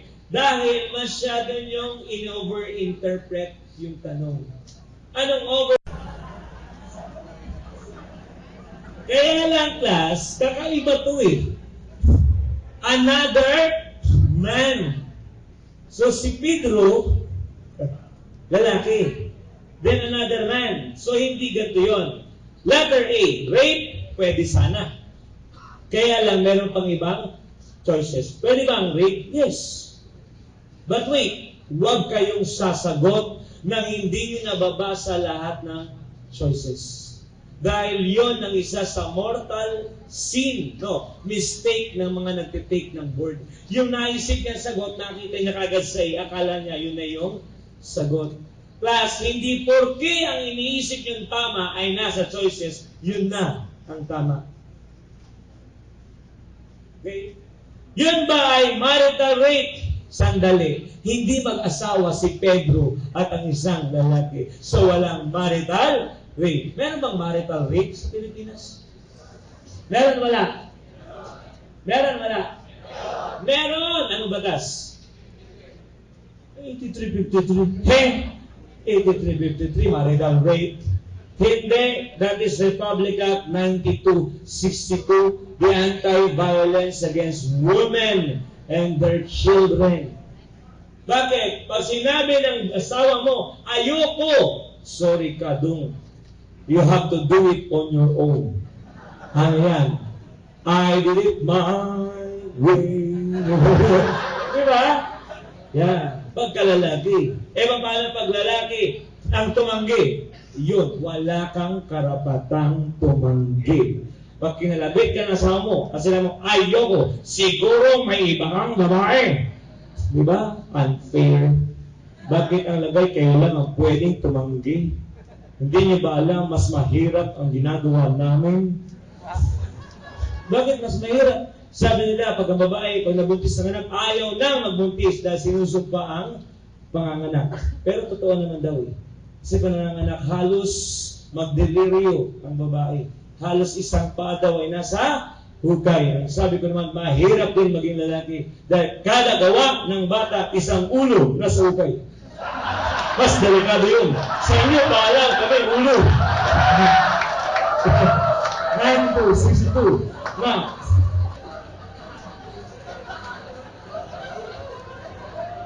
anyway, anti-violence against women and their children. Ano to? Sa babae, kahit mag-asawa, pag sinabi ng asawa mo, hindi pwede, pasensya ka.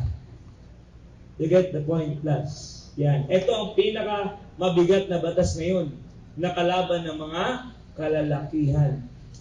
Sabi ko nga bakit ginawa itong batas na to? Unfair. Kaya nga kita pinakasalan para magkaroon ako ng legal permit to commit rape. Tama? Yes, because one of the obligations of marital relation is what? Sexual relation. Eh bakit tatanggalin mo? Di ba parang unfair yun? You are depriving the man of his right. Oh, Sabagay kasi minsan may mga ibang lalaki naman masyado namang abusive sa mga babae. Kaya anong batas yun?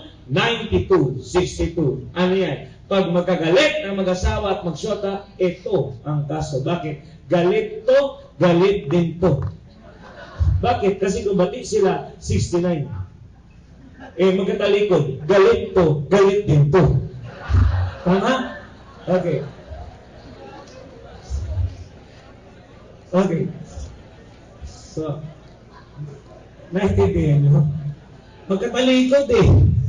Sila lagi nakalikod, yung babae nakatalikod. So ano yun? Galit to, galit din nito. Diba? Okay. Statutory rape. What is statutory rape? According to Article 266-8. Ilang taon ang babae para maging statutory rape? Ilan? What? Who told you? Sino may sabi sa inyong 12 years old? Basahin nyo ang Article 266-8. Ang nakalagay doon ay hindi 12, less than 12.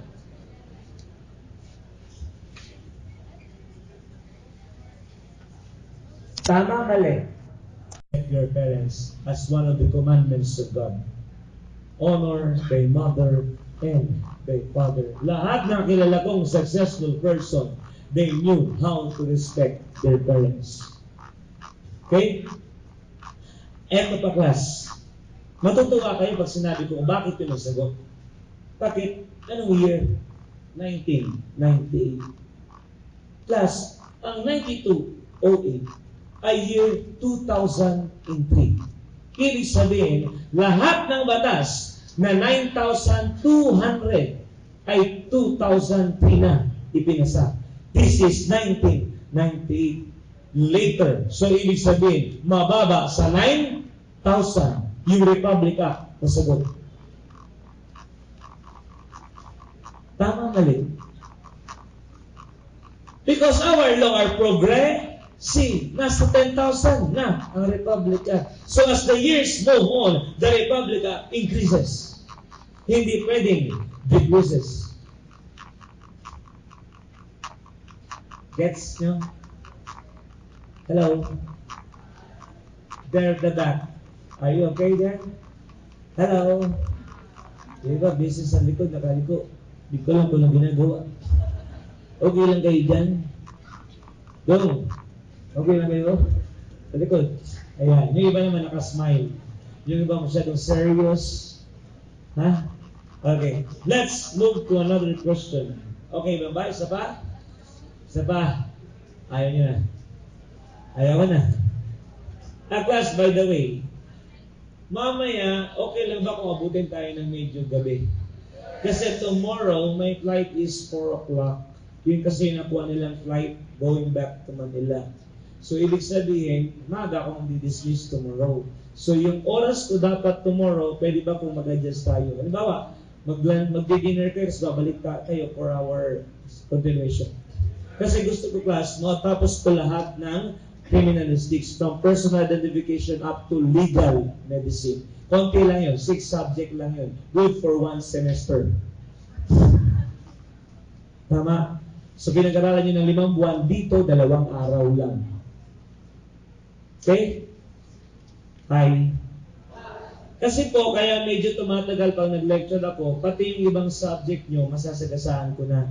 Yang law, yang CDI, yung may connection sa subject natin, isisingit ko. Lalo na yung mga tanong na lumabas na sa board. Kasi baka maulit. Malay nyo, nabanggit ko, hindi nabanggit yung lecturer, or vice versa. At least, nakatulong din ako dun sa ibang subject nyo. Tama? Okay.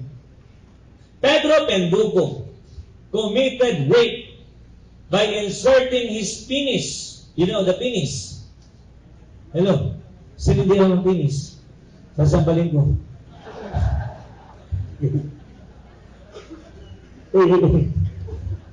Kumedyate ito ah. Dito ka lang.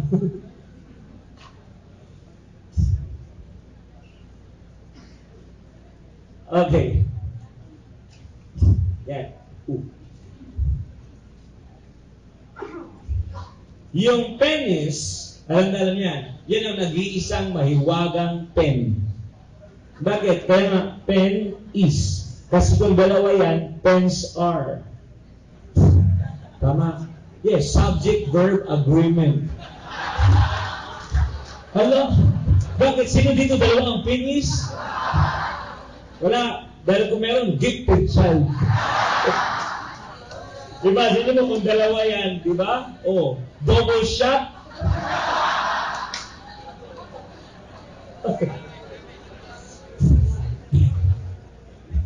Versus vagina. Ayan. Anong tawag dyan? Traditional rape. Traditional. Hindi. Conventional. Ayan. Yan yung usual, di ba? Penis versus vagina. Although may usong laro ngayon na magshota. Ano yun? Plants versus zombies. Sino kapaglaro na yun? Ano yun? Plants versus zombies. Sabi ng boyfriend sa girlfriend niya, tara, laro tayo. Plants versus zombies. Paano yun? Yung habang tinitira kita, kinakain mo ako. Ano? Tinitira. Di ba ganun yun? Habang tinitira ng plants yung zombies kinakain yung plants.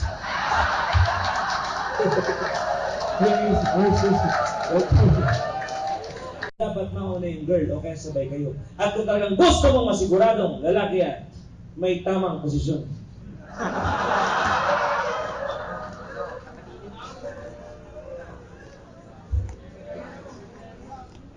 Anong position? Ano ka ng position? The best position para sa mga babaeng mababang matres. Dog style. Yes, according to OB, gynae. Yun ang pinakamaganda kasi in that position, yung flow, mas mabilis papunta sa fallopian tube. Mas malaki ang chance na yung Y ang aabot doon sa exit. Bakit di na kayo magapingin? Wala namang kabastos-bastos sa sinasabi ko. This is educational. That's what you call sex education. Without live demonstration.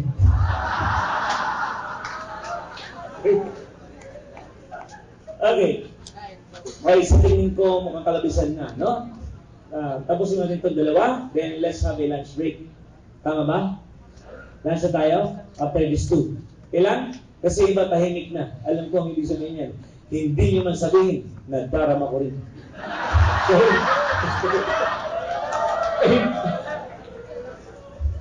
In accidental world, anong pattern ang hindi kasali? Not included, plain arch. Hindi siya kasali sa accidental. And anong tawag sa core and delta?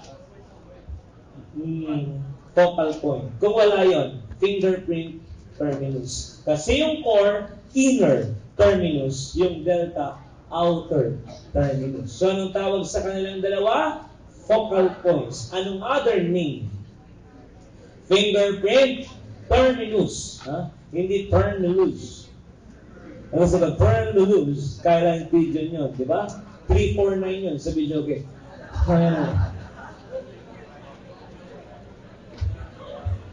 Okay.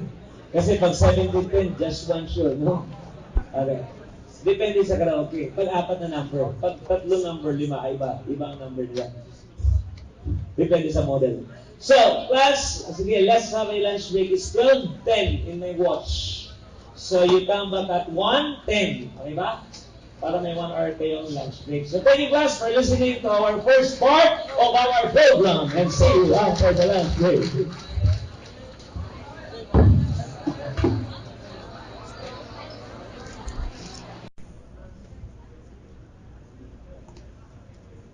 Hello? Yan, hindi po yan yung nasa ulo ni Naruto. Okay? At hindi rin yan din ni Bajula. Sa Senki yun. Okay? Yan. Hello? So, yung nakikita nyo dito, ito yung arch. Which is divided in the modern classification into two. The other one is yung tinatawag na pented arch. Yung may upthrust, yung angle type, or incomplete loop type. Yung loop naman, meron siya tinatawag na radial, meron siya tinatawag na ulnar. Depending on whether it came from the right hand or the left hand. Yung whorl naman, may plain whorl, may central pocket loop whorl, may double loop whorl, may accidental whorl, at mayroong wala na. Sabi ko na. Okay. Yan.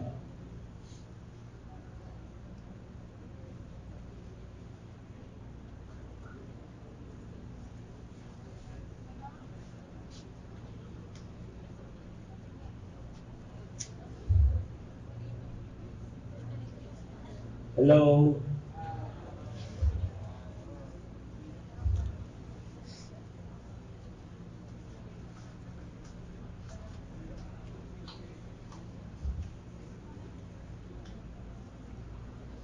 Okay. So, listen up, yo. Okay. Yung mga nakikita niyong guhit, anong tawag dyan sa mga guhit na yan? Yan ang tinatawag na ridges. So, ano ang ridges? Simply in one word, line. Marami yan. Plural, lines. Tama? Lines. Ano yan? Ridges.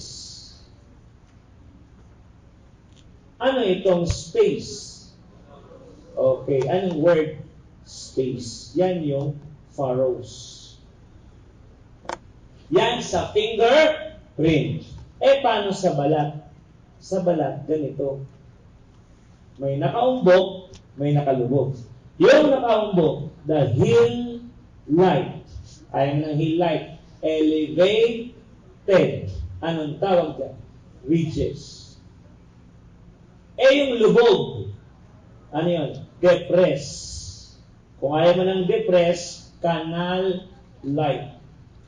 Ano yung mga ginagamit kong word? Key words. Hindi nyo kailangan i-memorize yung definition. Depress, nakalubog. Elevated, nakaumbok. Yung mga nakaumbok na balat, ridges. Yung lubog sa dalawa, sa pagitan ng dalawa nakaumbok, hindi cleavage yun, furrows. Naintindihan? Ano yun? Furrows. Yung nakalubog sa pagitan ng dalawa nakaumbok. Yan. Tama. Ano yung nakaumbok? Humps. Okay? Or ridges. So, dalawa ang meaning ng ridge. Lines sa fingerprint. Heel light or elevated sa skin. Ang furrow sa balat, depressed. Ang furrow sa fingerprint, space. Yun na lang ang tandaan nyo. Right? Hello? Hello po. Okay, so ano sagot sa 20?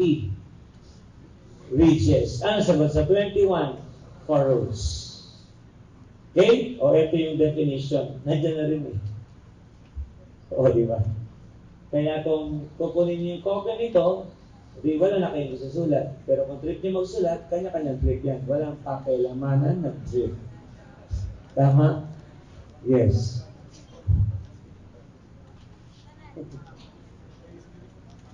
Ayan. So, okay, let's proceed to number.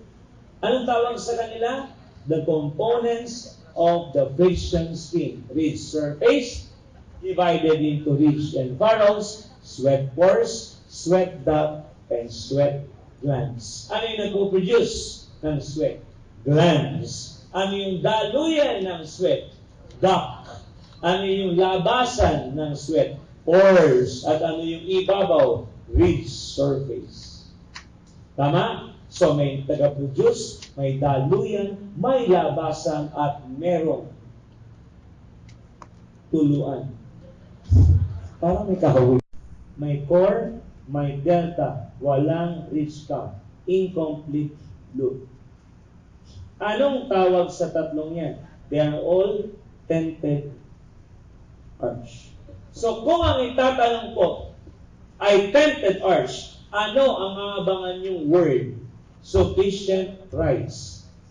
2, up, thrust. 3, angle. 4, similar to a loop. You look at this pattern, fling arch. Ito tented. Bakit may up thrust? Okay? Asa ng upthrust? Ito po yung upthrust. Yung short horizontal ridge na, ay yung horizontal ridge na umangat. Upthrust. Ano yung up?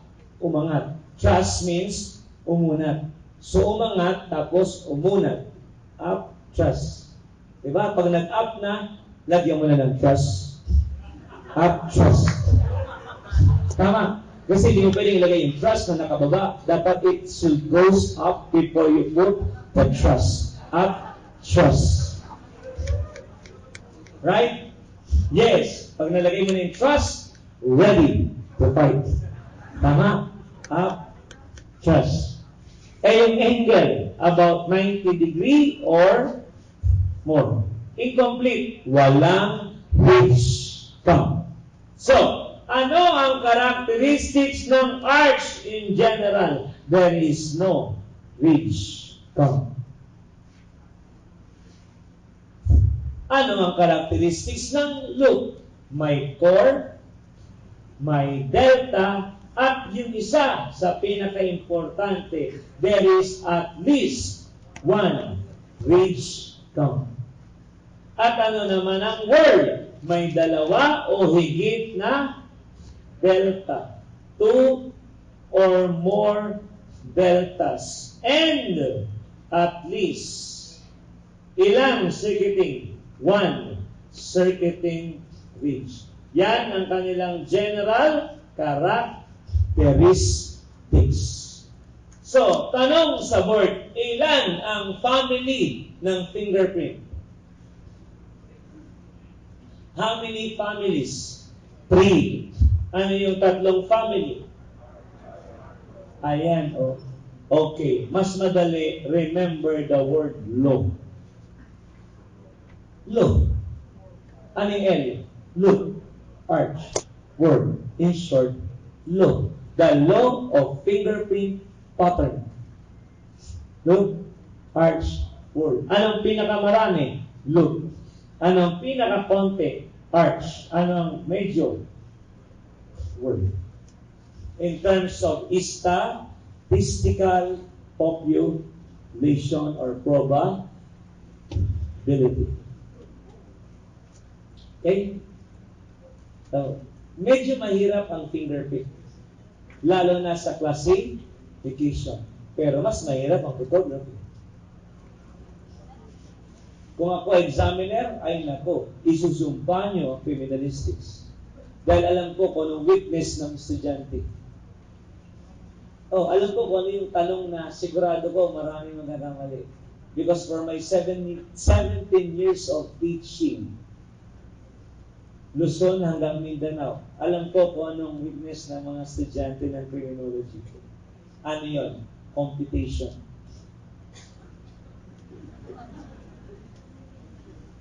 Diba?